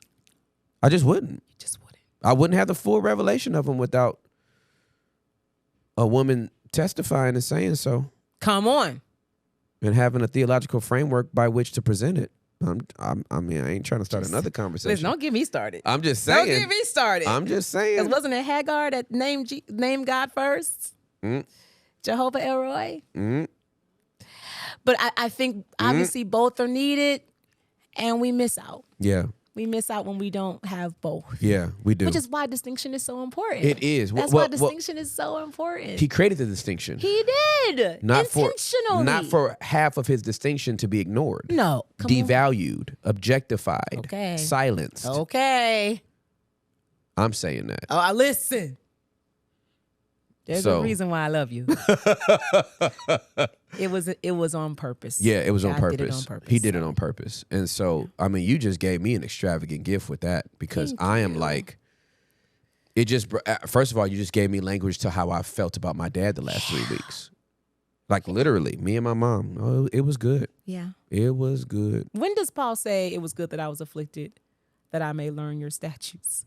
Does he say that in that same passage where the grace is sufficient? No. Okay, that's a different time. That's a different time. Okay. Yep, let me get it. Because I think about that as well. It's like, how many scriptures would I know? Yep. I don't know if I know that many. Yeah. If I didn't need it, Yep. and now I can use it at my disposal. Yep. And help others. Yep. Because I was afflicted in some way, which is good apparently, according to Paul. Paul knows. Yeah. Well, the beautiful thing about Paul is that Paul, I've never seen anybody, well, again, I see everything when I read scripture. So when I say see anybody, I'm literally like, I've Looking at watched them. Adam. But I really think it's because he watched Stephen's death. That did something. I think it did something to him when he got stoned himself. I think it did something to him when he was persecuted. I think it did something to him when he was jailed. Yeah. He was like, well, obviously I'm reading into his philosophy. This is not going to be plain, but I don't feel like I'm coloring him either. I just think it's all an outworking of the way he lived his life after giving his life to Jesus and having that revelation in Acts 9. The rest of his life is literally like, well, damn. I'm in jail, but Stephen's dead. Yeah, I know. And I did that. You know what I mean? did I got stoned and lived. Stephen got stoned and died. He's out. You know what I mean? He's out. I was on my watch. Like, you know what I mean? I agreed with I held the coats as they did it. Yeah. And was on my way to find Mo. You know, I think that when you have experienced certain things and you realize what it's done to you, you have a lot of grace for other people that are still trying to figure that out. Yes. Like Yes. there's no arrogance, None. right? Like my sexual abuse at 8, porn addiction starting from 12, and in the many years I had to fight for my freedom. I don't walk in this freedom now looking at other people like, you ain't there yet. You ain't had no breakthrough yet. Like there's a deep humility. There's a deep humility. Because I know. If not, for the grace of God. If not.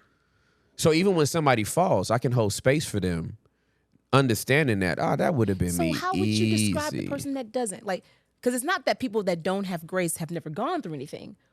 What is it? Selective amnesia. Oh, okay. I can answer that question Okay. quick, Okay. Sarah. That is what we call. They forget how far they've come. What? Yeah. It's wild to me that a church mother who gave up the draws could look at a woman and be like, I can't believe I can't believe this. I can't believe you. And it's like, you Really? you can't believe her. Did you believe you? Right. How about believing you? Did you believe in you when you was, because you was out here too. Yeah. Right? And you know, you went through a struggle and it was able to stay private, and this person went through a struggle, and it was public, and now you looking at him like, can't believe, and it's like, that was you. That was you. That was actually you, not even like a, you know what I'm saying? Yeah. Yes. It wasn't you in theory. It was you in Actual. that was in all actuality. That was actually you. It's just that you don't have his profile, and you don't have the attention, and you don't have the members and the numbers and the money but you did the same thing. Yes. With a lady from Domino's Pizza. Oh my God, the specificity. Like, you know what I'm saying? Like, you live in Arkansas and did something with the ladies at Domino's Pizza, and you mad that he fell with a model? Right. Sin is sin. Right. But you fell with Domino's Pizza lady. Both fail. Y'all both fell. Both. Absolutely. But because yours was never public and his was, you now got we the can't believe it. you, Now we can't believe it. you have amnesia? Yeah. You forgot about Domino's Pizza lady. So I'm very concerned with people that can't see God's goodness in every situation. Yeah. Like I'll never forget, several years ago, there was a guy that he had cheated on his wife, and it came out, and I had to confront him. Wow. And he lied, and I was getting mad because I had all the evidence. Because you knew. Yeah. Again, I was going to be the homicide detective. So you like. You don't wind up in the interrogation room with a homicide. They have evidence. They already got the story. Have you ever been in an interrogation room with a homicide detective? No. Here's why. Nobody's ever going to ask you to come into a police station and sit in interrogation room 1 with video cameras on to be like, Sarah, where were you? I wonder if she actually. Nah. We got good ground. Yeah. And some good evidence as to why we're bringing you in. 100%. And we're bringing you in to do the right thing. Give you an opportunity. Before we pull out this 4K camera, these ring lights. Yes. You know what I'm saying? The camera that was on that passed the Northwest Highway. Like you didn't know there was a camera there. Of course you didn't. Right. So I had everything. I was just there to like hold space and be like, let's just fess up and move so he forward. lied, and then his lies weren't diminishing, they were getting more creative. Oh Lord. And I said, hey, sir. Don't insult my intelligence, bro. I said, I'm not here to catch you. I'm here to keep you. Wow. You just thought about that on the spot? I did. No, it was the Holy Spirit. I know it was the Holy Spirit. Okay. But I told him, I said, I'm not here. I said, hey, bro, I'm not here to catch you. I'm here to keep you. I'm here to keep you. God's not trying to catch you. No. He's trying to keep you. Yeah. And he just dropped his head. He said, Oh, yeah. I did it. Ah. And I was like, okay, cool. I wasn't like, I can't believe you, nigga. Oh, boy. You's just as rotten. I don't understand how you could. I understand how everybody can do everything. Because I know what I did. Maya Angelou has this quote that says, nothing human is alien to me. Nothing human is alien to me. If a human did it, I probably could too. As a matter of fact, I could do it. I'm going to read this in NLT, but it sucks. It sucks. NLT. It sucks compared. It sucks compared to King James. So let me read the first sentence, and then I'll say it in King James. Okay. The temptations in your life are no different from what others experience. Yes. There is no temptation that it's overtaking you, but such as common. is Common to man. It's common. We the ones trying to act like it's uncommon. I know. Over here gasping. Why do we do that? We do that. Diddy did what? Yeah, he's a man. He's a human. Human. You act like Diddy can't. What? I can't believe Diddy did what? With Flesh and blood. flesh and blood. And guess what God said? That's common. I got something for that. Yeah. I got something for you. I got something for that. But what it's not is uncommon. It is not uncommon. Do you know you don't get out of Genesis? Bro, I'm trying to read the Bible to my son. I said, we're just going to start from the beginning. Your son is, what is your son, 7? He's 5. He's 5. We No, we ma'am. got through Genesis 1 and 2 went well. No. Genesis 3, I explained. So there's sin. There's this thing called sin. We move on to that Genesis 6. Nah. I said, look, we're going to go to Psalm. Yeah. Psalm 1 and 1. Blessed is the who that walketh not. In the counsel of the I can't ungodly, explain nor all standing in the this to seat of sinners, you. nor sitting in the seat of the Come scornful. on, but his his delight delight is in the law of the Lord, and upon that law does he meditate day and night. And he shall be like a tree planted by the rivers of water that beareth forth fruit in its season. Its leaf also shall not wither, and whathersoever it do shall prosper. The ungodly are not so, but like the chaff that the Come wind on! driveth away. Yes! Like we can stick with Psalms. we can stick with 'Cause Psalms. Genesis, No. you're not going to get far before you say X-rated. And that was 6. Yeah. That's 6. Yeah. Right? You get a little further down with Lot's people. That's Lot's kids. 19. Yeah, well, just stop. That's all chapter 19. Okay? Then you get into the 30s, and Tamar has to become a whole prostitute Yeah. just to get her father-in-law what to she keep was his due. word. Timothy Charles Ross. I'm just trying to get what I'm due. I'm trying to get what you said you was going to You give me. said you was if you would have let Sheila come over here, Then we I wouldn't right. have had to cover up. Now I got to go And take your through all these signet, means. and you can't. And all these means for you to keep your word. Keep your word, sir. Raggedy men since the beginning. Why y'all be like that? I don't know why Nothing human is alien to we me. We be like that too. so it's not uncommon. It's not. No, it's not. But if the church keeps treating what God said is common as uncommon, that's why people don't want to come forth Yeah. with transparency and vulnerability and just say what it is, because we gasping like Like it's uncommon. it's a scenario by which our imaginations. You watched all of Game of Thrones Yeah. and you shocked by what's happening in your small group. How? There's some dissonance here.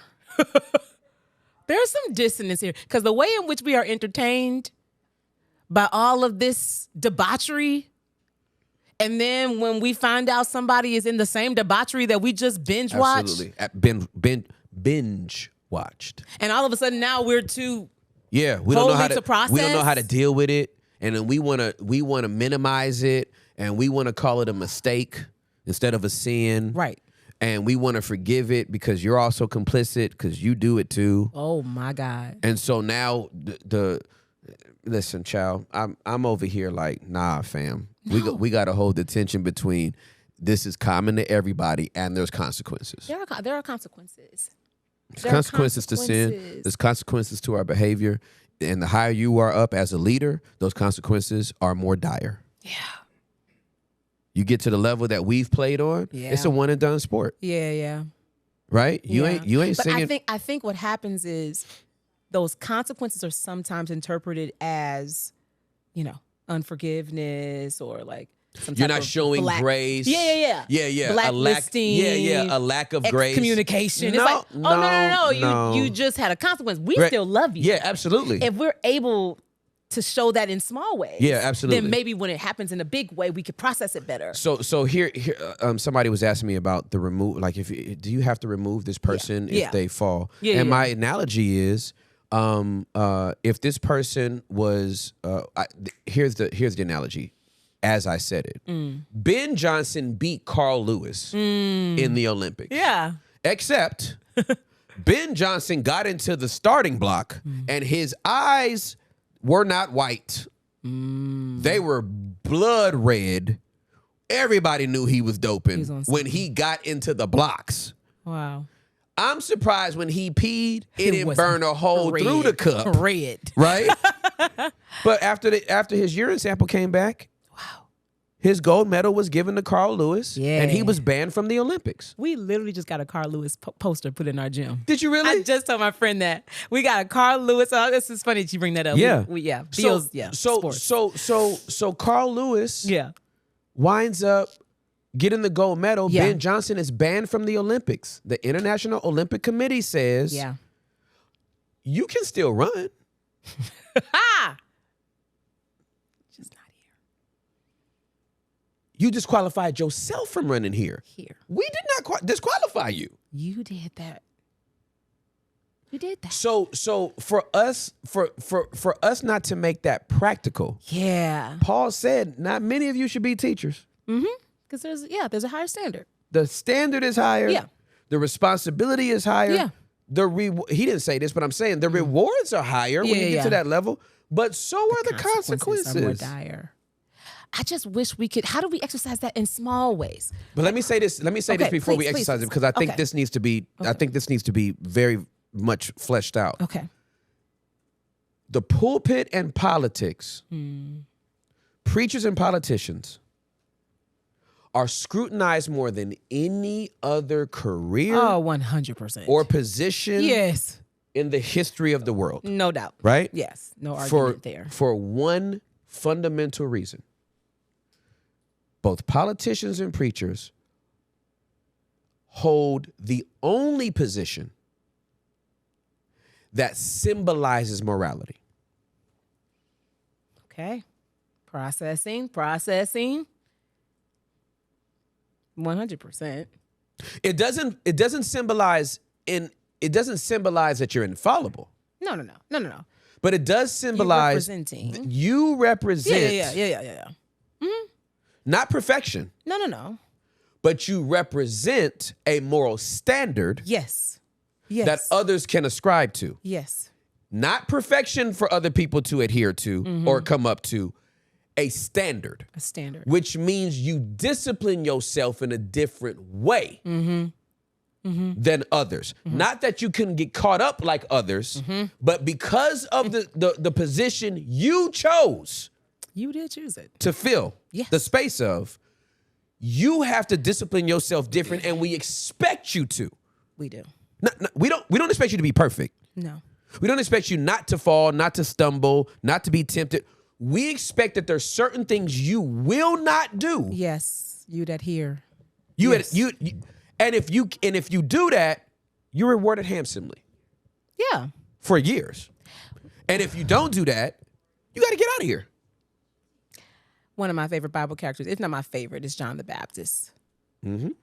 Because he knew what he was called to do from the very beginning. Yep. He knew that his job was to prepare the way. And he was, if I'm not mistaken, a Nazarite, which Facts. means he didn't drink wine, even though we know drinking wine is not a sin. Not a sin. He did not cut his hair. Nope, didn't cut it. So there were just certain standards of living Yep. that although it wasn't against the law, Yep. he adhered to Yep. because of the calling on his life. Absolutely correct. And still he says, are you the one? So there's both of these realities that he's able to like buffet, like he's Yep. able to beat his body Yep. into submission Yep. for the sake of what he's called to do. That's right. And still he's just a man. Just a man. And when I'm under stress, yes, Yep. I might fall like a man. Yep. So I feel like we have to keep both in view. Like there is this higher calling, there is this higher level of discipline, there's this higher standard, Yep. and you are just a man. You just a man. Which means back to limitations. You are limited. Back to You limitations. are a limited human. And since you know that you're just a man, move around. Move or do something, bro. Do something different. If you acknowledge this, move around. If you are a man of like passions in a certain area, That's right. then you need to know to move around in that area because you know what this position upholds and represents. Yes. It is not perfection. It is not to walk around and put undue pressure on you to act like you got it Yeah. all together. Yeah. Paul wasn't doing that. Yeah. Jesus wasn't doing that. Jesus took them boys, 3 of them, Yeah. to the top of the mountain. Yeah. And he took them same 3 boys to the garden. That's right. Both. Knowing good and well them prayers weren't going to change nothing. Nothing. And told him to pray an hour. You can't just stay up for an hour. Okay, so now let me give you what Paul says. And this is what we have to ascribe to as men and women when we hold these positions. Don't you this is 1 Corinthians chapter number 9, starting at the 24th verse. Don't you realize that in a race, everyone runs, but only one person gets the prize? So run to win. All athletes are disciplined in their training. They do it to win a prize that will fade away, but we do it for an eternal prize. So I run with purpose in every step. I am not just shadowboxing. I discipline my body like an athlete, training it to do what it should. Woo! Otherwise, I fear that after preaching to others, I myself be disqualified. Like an athlete. Paul could have took a wife. Paul could have did a whole lot of stuff. He forced his life and will a certain way to go reach all those places that he evangelized and established churches and all that kind of stuff. There's a discipline that there's an aspect of discipline That's involved. that's involved around this, that if we just try to, there is what's the boy name that played for the Pelicans, Zion Williamson. They flamed him last year because he was overweight. Oh. And he couldn't perform, and he was prone to injury. You've been given a contract worth millions, and you eating fries. Where's the discipline? Where is the discipline? I don't pay you this money. Yeah. You don't get this title and get this stipend and get this nonprofit this and this 501c3 that and this housing allowance this If you don't. to have a side chick.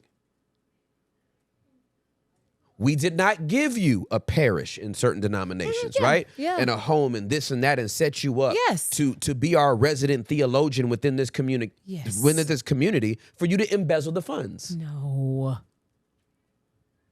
We haven't given you this to hold racism in your heart. We haven't given you that to hold these militant views. We haven't given you this to have more political aspirations than you have theological convictions. Like, you see what I'm saying? You better be disciplined. That was my discipline for 7 years as a lead pastor. That's my discipline now as a podcaster. Sure. I'm not off the hook. Sure. No. So if we don't give that to the people that are aspiring for these roles, all these youth pastors right now that's like, man, If I only get my opportunity, right? yeah, I think I'm gonna be a lead pastor one time. day. You better know what you're asking for, because this is a one and done sport up here. The air is thin. So that disciplining yourself like an athlete is such a beautiful picture that Paul paints there, because they have to know their bodies. Like, everybody's body is not the same. Like, there are some weak areas, there are some past injuries. And you talk about this all the time, just like spending time knowing what are those areas that I am prone to wander towards. That's absolutely correct. Prone to wander. Absolutely so correct. what are those? For me, it may be this. For someone else, it may be that. Right. If I don't know that. That's right. If I have not sat long enough in silence to figure that out, That's right. to write it down, to get somebody to hold me accountable, Yep. then it's only a matter of time. I can set my watch. Set your watch I on the can next set my thing that I watch. get so frustrated about. That's right. That I then do. Absolutely. That thing. So LeBron James gets a physical audit after every game. That's insane. Starts with his big toe. I love that. I didn't know that. Yeah. He sits on a little bench or table after the game. Start here. The guy starts on this toe. He wiggles it.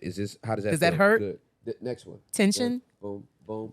Foot up here, heel, ankle, Every leg of Achilles, calf, lower, upper, knee, all the way up to the top of his head. He gets a report real time as to how he's feeling. Does it feel sore at all? Yeah. What's your range of motion? Yeah. Like, they do all that all the way up to the top of his head, and then he gets to go home. But that audit happens afterwards. We don't do spiritual audits. And then we wonder why he's been on top for so long. The dude is pushing 40. We graduated the same year. And he's still and he's still competitive. Scored 30. How can we do that spiritually? What does that look like? How do we start? What is our proverbial big toe? Our proverbial big toe starts in his presence and ends in ours. Oh, Tim, you're just so poetic. Well, it starts in his presence. Outside of community, how are you going to get an audit? Yeah, you don't. You can't get an audit of yourself. You have seen more of my face today than I have. Yes, very true. As I'm like, do I have tissue around my eyes? Tell me, Tim. No, you good. Okay, I'm good. Right. But you see more of my face Yeah, You this see whole more of my day. face this whole day Yeah. than I will this whole day. Unless I'm Correct. walking around with a mirror. Yeah. Right? I see And you. so the fact that we think that, I always tell people that don't do therapy, do you change your own oil? No. Do you rotate your own tires? Absolutely Would you not. change your own engine and your No. carburetor? No. Do you give yourself your own haircut? No, I Do wish you I push could. back your own cuticles? No. Right? No. Like Personally. do you fill in your own cavities? Oh God, no. Okay. Then how, pray tell, Yeah. that's what the old folks say. Right tell. How, pray tell, can we sit here and say that you always know where you are emotionally Don't. without checking in with somebody who really has the skill set to let you know, oh, you know what? This That is skill hiding set. behind that. This is hiding behind that. That little trauma. You've had victory in this area. Yeah, there's but been this victory made here. it flare up in a way. Yeah. This triggered something, and we need to get to the core of that. Like if you're not even checking in, and if you only checking in when you burn out, Right. you're behind the 8 ball. You're behind. I promise you. Yeah. No, it's true. If you only bring your car in when the check engine light comes on, you That's late. That's right. They say if you drink water only when you're thirsty, you late. I promise you, your pee is yellow. Right? Your pee is already yellow. It's orange juice in Yeah. there. You Yeah. have Tang. Tang in the toilet. You have Sunny Delight in the Tangy toilet. toilet. You have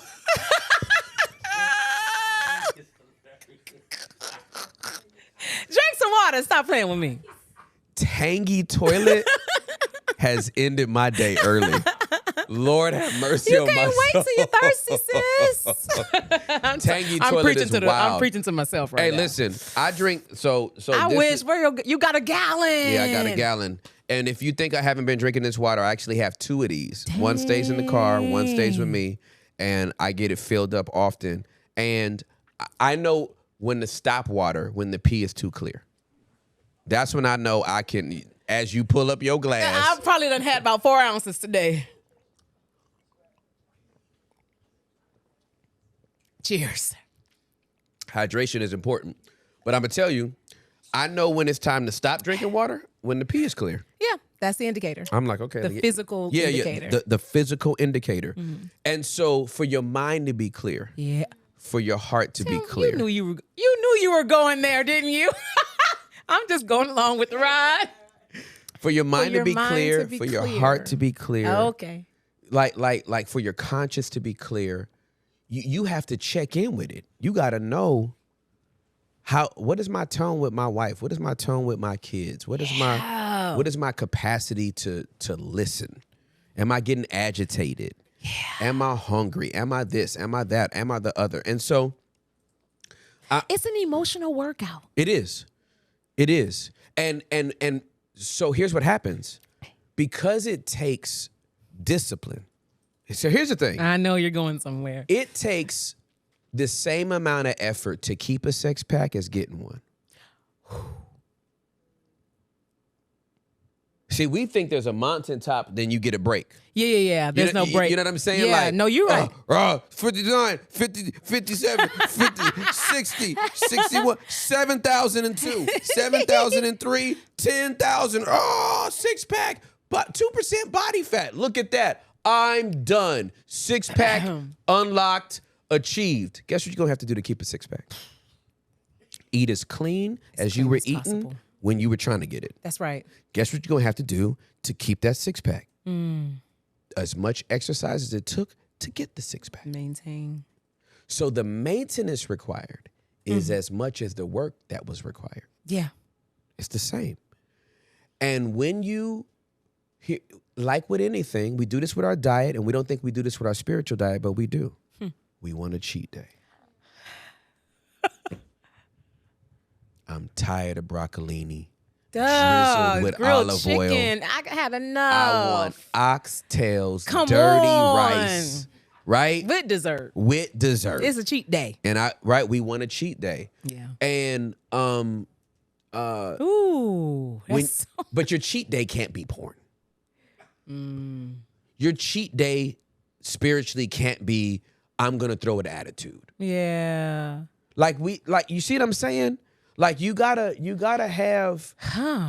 have moments of rest that don't violate That's it. That's it. It's the violation, because it's different to have a cheat meal than a cheat day. Absolutely correct. And even with your cheat meal, you could give in to gluttony. Absolutely correct. So instead of having a cheat meal and having a cookie, you have the whole right. package. Yeah, you having a pizza. You having a whole pizza with to yourself. Cheesy bread. Yeah. Marinara. Because it's a cheat meal. And a whole 10 Cinnabons. Ask me how I know. Bruh, nothing human is alien. Nothing's uncommon to me. Nothing uncommon. But you're right. So it's, what did you just say? You said it doesn't violate. It can't violate. So there is a balance. There is a balance. Where you can indulge in this or that, but Yeah. it cannot violate. It can't and be some a of the things that violation. we're doing as cheat is a violation. It's a violation. Okay. Yeah, it's a violation. that. And I never want to violate my relationship with God. No. I don't want to violate my conscience. No. Right? I don't want to put myself in this situation where now it's me, oh Lord, standing in need of prayer. Like I don't want to do all that. I used to do that. Like when you've been saved 28 years, you've done everything. You figured this out by trial and error. You know what I mean? I haven't figured this out by like the Bible said it, I just did it. Yeah. Yeah. The Bible said it, I read it, then I went out and tried to do it in my own strength, didn't rely on the Holy Spirit's power, then I stopped doing it. Then I backslid, then I came, then I slid back, and then we tried it again. Yeah. So this is 28 years of like I have empirical data for everything I talk about. Yeah. There's no theory behind like I just believe it works because the word said it. And if you just work the word. No, I worked it in my own life. You know what? You said something. When did you say this? You said this at the conference just this weekend. Mm-hmm. You said Jesus did not go through every little thing that we go through. Like Absolutely. he didn't have an argument with his wife. That's correct. And come back to her and tempted say, in all points. Right. It was the points of entry. The subcategories in those points are endless. Right. Sub points. That's Yeah. And I resonate with that. Yep. Because I am such a church girl. Yeah. And I am such a like do it by the book. Yeah. People pleaser. Yeah. Mom said no. Yeah. So what are we even talking about? Mom said no. I'm bad girl. My sister hates me because for that. Yeah. She's more of the, take a risk. I'm like, ain't no risk taking. Right. But I have dealt with pride of life. Absolutely. Absolutely. I have dealt with the lust of the flesh. Absolutely. I've dealt with the lust of the eye. Yeah. So I get it. Yeah. Even if I haven't done that specific thing. That's right. I understand what it means to lie. That's right. You know what I mean? Like I understand what it means to rebel. For sure. So, Because the points of entry, that's what Jesus, that's why he could be our advocate. yeah. Right? Because he was tempted in the points. The subcategories don't matter. Yeah. Right? Yeah. If somebody tempts you, not you, we're going to get some other people. Okay, so this person's tempted by cocaine. Okay, right. This other person is tempted by Tiff's treats. Come on. We're just having ice cream. Right. I get it. Clearly you're the latter. Right. Yeah. Clearly you're the latter, right? Yes, I'm the They're latter. both a temptation. They are both a temptation. Right? They are both a temptation. And the way you respond to that temptation isn't less valid because it's a cookie and not cocaine. Yeah. They're both a valid temptation and you need to pass that love test. Come on. Who do you love more? Right? So that's that practicality is the reason why I'm able, like anything I've heard some people say or do, I'm just always like, God, I get it. I would never do that. Yeah, not like that that's not the specific way. thing. I wouldn't do that. I do something else, but I wouldn't do that. Yeah. But it doesn't make you judge. Like I could never do that. Yeah. I could never do that. But I did some other stuff Oh yeah. 42 times. You know what I mean? It's in that same category. It's in that I'm same thinking category. about the prodigal son and the older brother. Yeah. Or the other brother. Yeah. I'm that one that stayed home. Both of them didn't realize the father's love. That's absolutely correct. So Yeah. the brother that stayed home doesn't get to say, I can't believe you. Yeah, You were in exactly. the house and still didn't know Yeah. that. There's a lot of those older brothers in the comment section. Oh. They in the pews too. A lot of older brothers in the comment section and in the pews. Yeah. I ain't never left. I ain't never left. Where my party? Where my fatted calf? He could have ate want that. a ring. He could have ate that calf last week. Yesterday. His daddy wouldn't when have said you a word don't about know, it. But you when you don't know. Same thing that happened with the when God tells the The parable of the coins, Yes. the talents. Yes. And yes. the guy says you're a hard man. You're a hard man. And You reap where you don't sow, something like that. yeah. Yeah. And it was and Jesus is the parable response, the guy was just like, well, if I was hard, He's like, if that's true, if it's true, then you would respond differently. then you should have put my money in the bank, fool. Like if you knew I was gonna be this angry, At least. or you think I'm this difficult, you should have at least done something for my money to gain interest. Now you got to get me thrown into outer darkness like that. That's a consequence. I don't want to be Okay, that I want guy. to hear your thoughts about this. Okay. What about the one where the workers work all day and they get the same amount as the person that didn't work all day? I am that 6 a.m. worker. Like, I know I agreed to this, but ain't no way they're getting the same pay as me. And the person, well, no, you agreed to whatever we agreed to. Yeah, but they just got here though, so I'm gonna need some. Either I get more, or they get less. Yeah. What's that? How do you diagnose that? Well, let me give you a practical application of it. I met Mike Todd almost 15 years ago. He's a youth pastor. I think he's been pastoring the church now 8 years or 9 years, something like that. He's done more in his ministry as a pastor than I did in my 7 years. And pretty much all of my ministry over almost 30 years, he probably passed it in 3. Yeah. I got here at 6 a.m. He got here at 4 p.m. and we get off at 6 p.m. Help, Lord. Is it fair? Yeah. Yeah. It's his field. It's his field. It's his field. He could pay them whatever he wants. He's the employer, not me. I'm a worker. I am a worker, for sure. First of all, what business do I have looking over at your check? That part. I want to make sure I get mine. But if I am stupid enough to peek over there and I'm mad That says a lot. It does. that they're getting paid the same wage I am, then I have thought along the way more highly of myself than I had ought to. And I need to take time to reflect on how gracious this person has been to allow me to work this long. This long. I didn't know you were going to end it with that. Yeah. Because the new person coming in could have literally been my replacement. He could have relieved me of my duty. It's a privilege to work in the field. I bet you it is.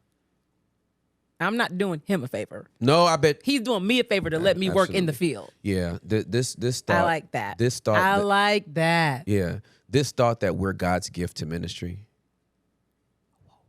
is foolish. When I tell you it's delusional at a level. Delusional. Listen, you are an amazing worship leader. I know. And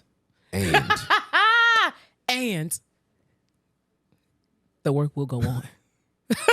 With or without your songs. No, I'm gonna give it to you. I'm gonna give it to you. This is one of my favorites. It's not quite. I'll say it's not quite because it's not quite. But I won't read the whole thing. But King Herod gets struck down because he receives the worship of the people instead of giving it to God. And so 23 is this verse, and 24. When I tell you, verse 24 has zero chill. No chill. And it's always been so sober. It just sobers me Okay. every time. Yes. It's like somebody shoots a gun and it whizzes past your ear. That's how I feel every time I read this. Instantly, an angel of the Lord struck Herod with the sickness because he accepted the people's worship instead of giving the glory to God. So he was consumed with worms and died. Meanwhile, the word of God continued to spread, and there were many new believers. Luke It's is like- dirty for that. Theophilus said, did not need that detail like Moving that. on. That meanwhile cooks me well done. Meanwhile. Oh, this pastor fell. Meanwhile. Oh, this person stole some money. Meanwhile. Meanwhile, Wow. That's how quickly we can move on. We talking about a man that got struck by an angel, consumed with worms, and died. And Luke's next statement is, meanwhile. What they say, one monkey don't stop no show. Never will. I hate to burst your bubble. Yeah, never will. Jesus didn't stop the show.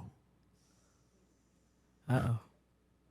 I've never said that in my life. I know you didn't. That's why I said, uh-oh. I'm about to do a wall slide. Jesus didn't stop the show.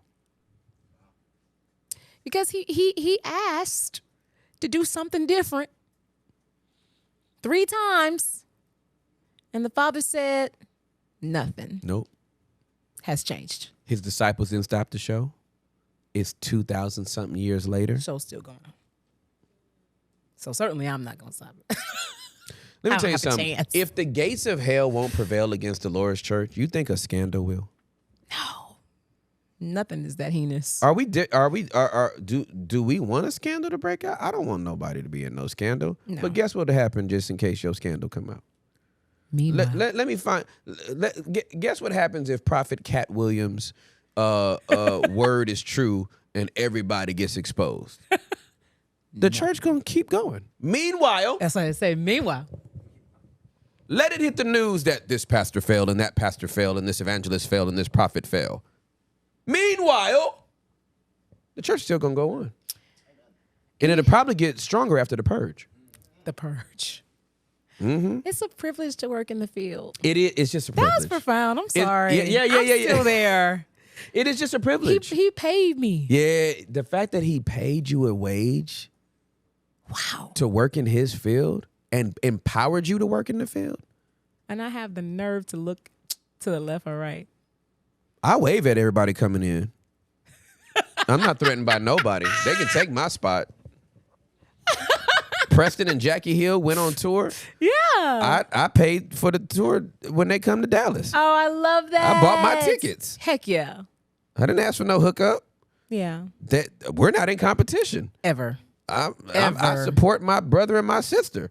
Their pod can do exponentially more numbers than any views this will ever get in life. I don't care. Yeah.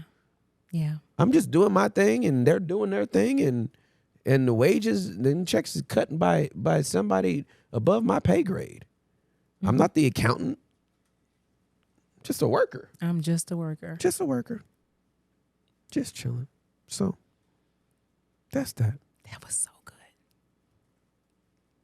That was good. The only thing missing was some sweet potato fries. Dang, some aioli. The Some aioli, dipping sauce. the salmon wrap. Yes, it's so good though. We need to go back because it's the Ritz now. I know. And I they- haven't been back since they switched it over. Yeah, and they have a new menu and everything, and we just need to go. We see- should. For old time's sake. We got to go back over there and just see what they doing. I would love that. Yeah. I would love that. They got a lot of the same staff. You paying? Of course I am. Okay. Yeah. Of course I am. Okay. Yeah. That won't be no problem at all. Thank you so much for coming. It has Like this, been my heart is my full. pleasure. When I tell you I got my fix, got your fix for the next 6 months. I got my Benibo fix. No, I appreciate you for having me. I'm proud of you. Thank you. You are inspiring Thank you. and encouraging. Thank you. Even when I do not comment, I'm always there. I love you. I'm always there rooting for you, praying for you, Thank supporting you. you. I need it. I Yeah. need it because Yeah. this is, girl, I never know, thought I'd it's- be doing nothing it like ain't this. easy. It ain't easy. Highways, byways, bushes, and shrubs is just different work. Yeah, I don't doubt that. Yeah, this is different work. He gave me Matthew 22 and Luke 14, the parable of the synoptic retellings of the wedding feast. Yes. And yes. he was like, yeah. "There's go get some other people." They're And more. I They're had to more. I literally had to grieve. Like, I actually like the banquet room. Like, I've loved hosting Yeah. and serving. And he was like, "No, you've done a good job, but I just need you to." And the banquet is still needed. Like, yeah. The banquet's still needed. It's not, you don't join the search party. You're inviting them somewhere. come on. I'm still inviting people to the banquet. Come on. I'm just doing it through a basement okay. instead of doing it through a pulpit. I love that. I'm not telling nobody to come to the basement and don't you ever go to church again because churches suck and they don't know what they're doing. Yeah. Some churches suck. Some. And a whole bunch of other ones, they know what they're doing and they're doing a good job. What did you say? I could quote you a lot. You said on some podcast that I won't name, you said for as many people that have said that they were hurt by the church and that they were put out or whatever, I know just as many, if not more, that have been healed there. That's absolutely correct. I almost threw my phone that absolutely, day. Absolutely. I said, exactly. Exactly. Yeah, absolutely. We're making the exception the rule. That's right. Absolutely. The exceptions are not the rule. They matter. Yeah, They absolutely matter. Yeah, But yeah. they are not the rule. They're not the rule. The rule is that you can come here. That's right. And you can be healed. Absolutely in correct. community. In community. Under the That's Father. right. That's right. Yeah, like the church didn't hurt you. A church did. Right. That's the facts. That is the facts. And so in the same way you got food poisoning at Jack in the Box, you didn't go back to that Jack in the Box. Ever again. Huh? Ever again. If you found a roach in your food at the Chinese restaurant, you don't go back to that Chinese restaurant. That's right. But there's another one on the other web. But don't act like you deactivated your DoorDash account. Right? Because you didn't. I have not. I have not. So if you're not gonna stop, if the roach in your salad didn't make you just go home and cook and start just meal prepping yourself, and I'm never going out again because I had a bad experience, then don't do that with the church. Don't do that with the Lord's church. Give us that same courtesy. Yeah, give us that same courtesy. Your pastor fell. Yeah. That's it. Not all pastors, your pastor. Right? And his falling is not uncommon. I bet you it's common to man. It's common to man. And you still read the Psalms knowing what David did. Yeah. You still read Proverbs knowing what Solomon did. Yes. Over 1,000 wives and concubines. On average, he only saw each woman like every 3.5 years if he was on a rotation. I don't know how the rotations work. That math is crazy. I got one bro. woman, so I don't know how the rotations work. That's some wild math right there, bro. That math is mathing. Do you hear me? I don't even know how need some you extra scratch paper. listen. Somebody put a little cartoon up of like a drawing of Solomon, and they just kept rotating all these women, but it was to DMX's what y'all Keisha, want? Lucretia. Yeah. I love creams. They were like, they were like, this is Solomon giving his, like, breaking down his wives, and they were like, there was Keisha. And that song hit though. It hit. DMX cooked He did. that song well. I'm like, bro, I want to just see the writing pad where he wrote it all before he went into the booth. Because he was that on just one. off top of the dome? He was on one that day. He was on one that day. So, Oh yeah. all right, so please come back. Oh, come on now. Yeah, come back. I'm right down the road. Yeah. Come Call back. me, man. Please tell B I said hi. I will. Your babies are little baby model Gap I babies. love them. I love my babies. They're so gorgeous. Thank Y'all you. made beautiful people. Thank you. We Yeah. try. Yeah, you birthed beautiful humans into the world. I appreciate that. I love you. I love you more. Okay, I am. Listen, y'all. When you gonna do an album? Like when you gonna do an album? Should I not have asked that I question? did not see that coming. I don't know. Okay. I'm gonna give the churchy answer. Whenever the Lord tells, I truly don't know. Okay. Yeah. But do you think you will? I think you will. I'm not prophesying. I think you're gonna do. I think at some point in your Yeah. future, no pressure, no rush. God's timing is perfect. God's There's a timing. solo project. I received that. I feel that though. I've never done that. Yeah, so yeah. that would be new for me. Yep. But there's a solo project I believe that you will do, and it will be everything up until that project that will inform the writing of that project Yes. and the songs that come out of that project. It's going to be different. I received that. Yeah, it's going to be very, very different. And you're going to be surprised at how it resonates with people. I receive all of that. Yep. Thank you, Tim. Yep. I Just whenever. appreciate you. Just whenever. Now, listen, y'all.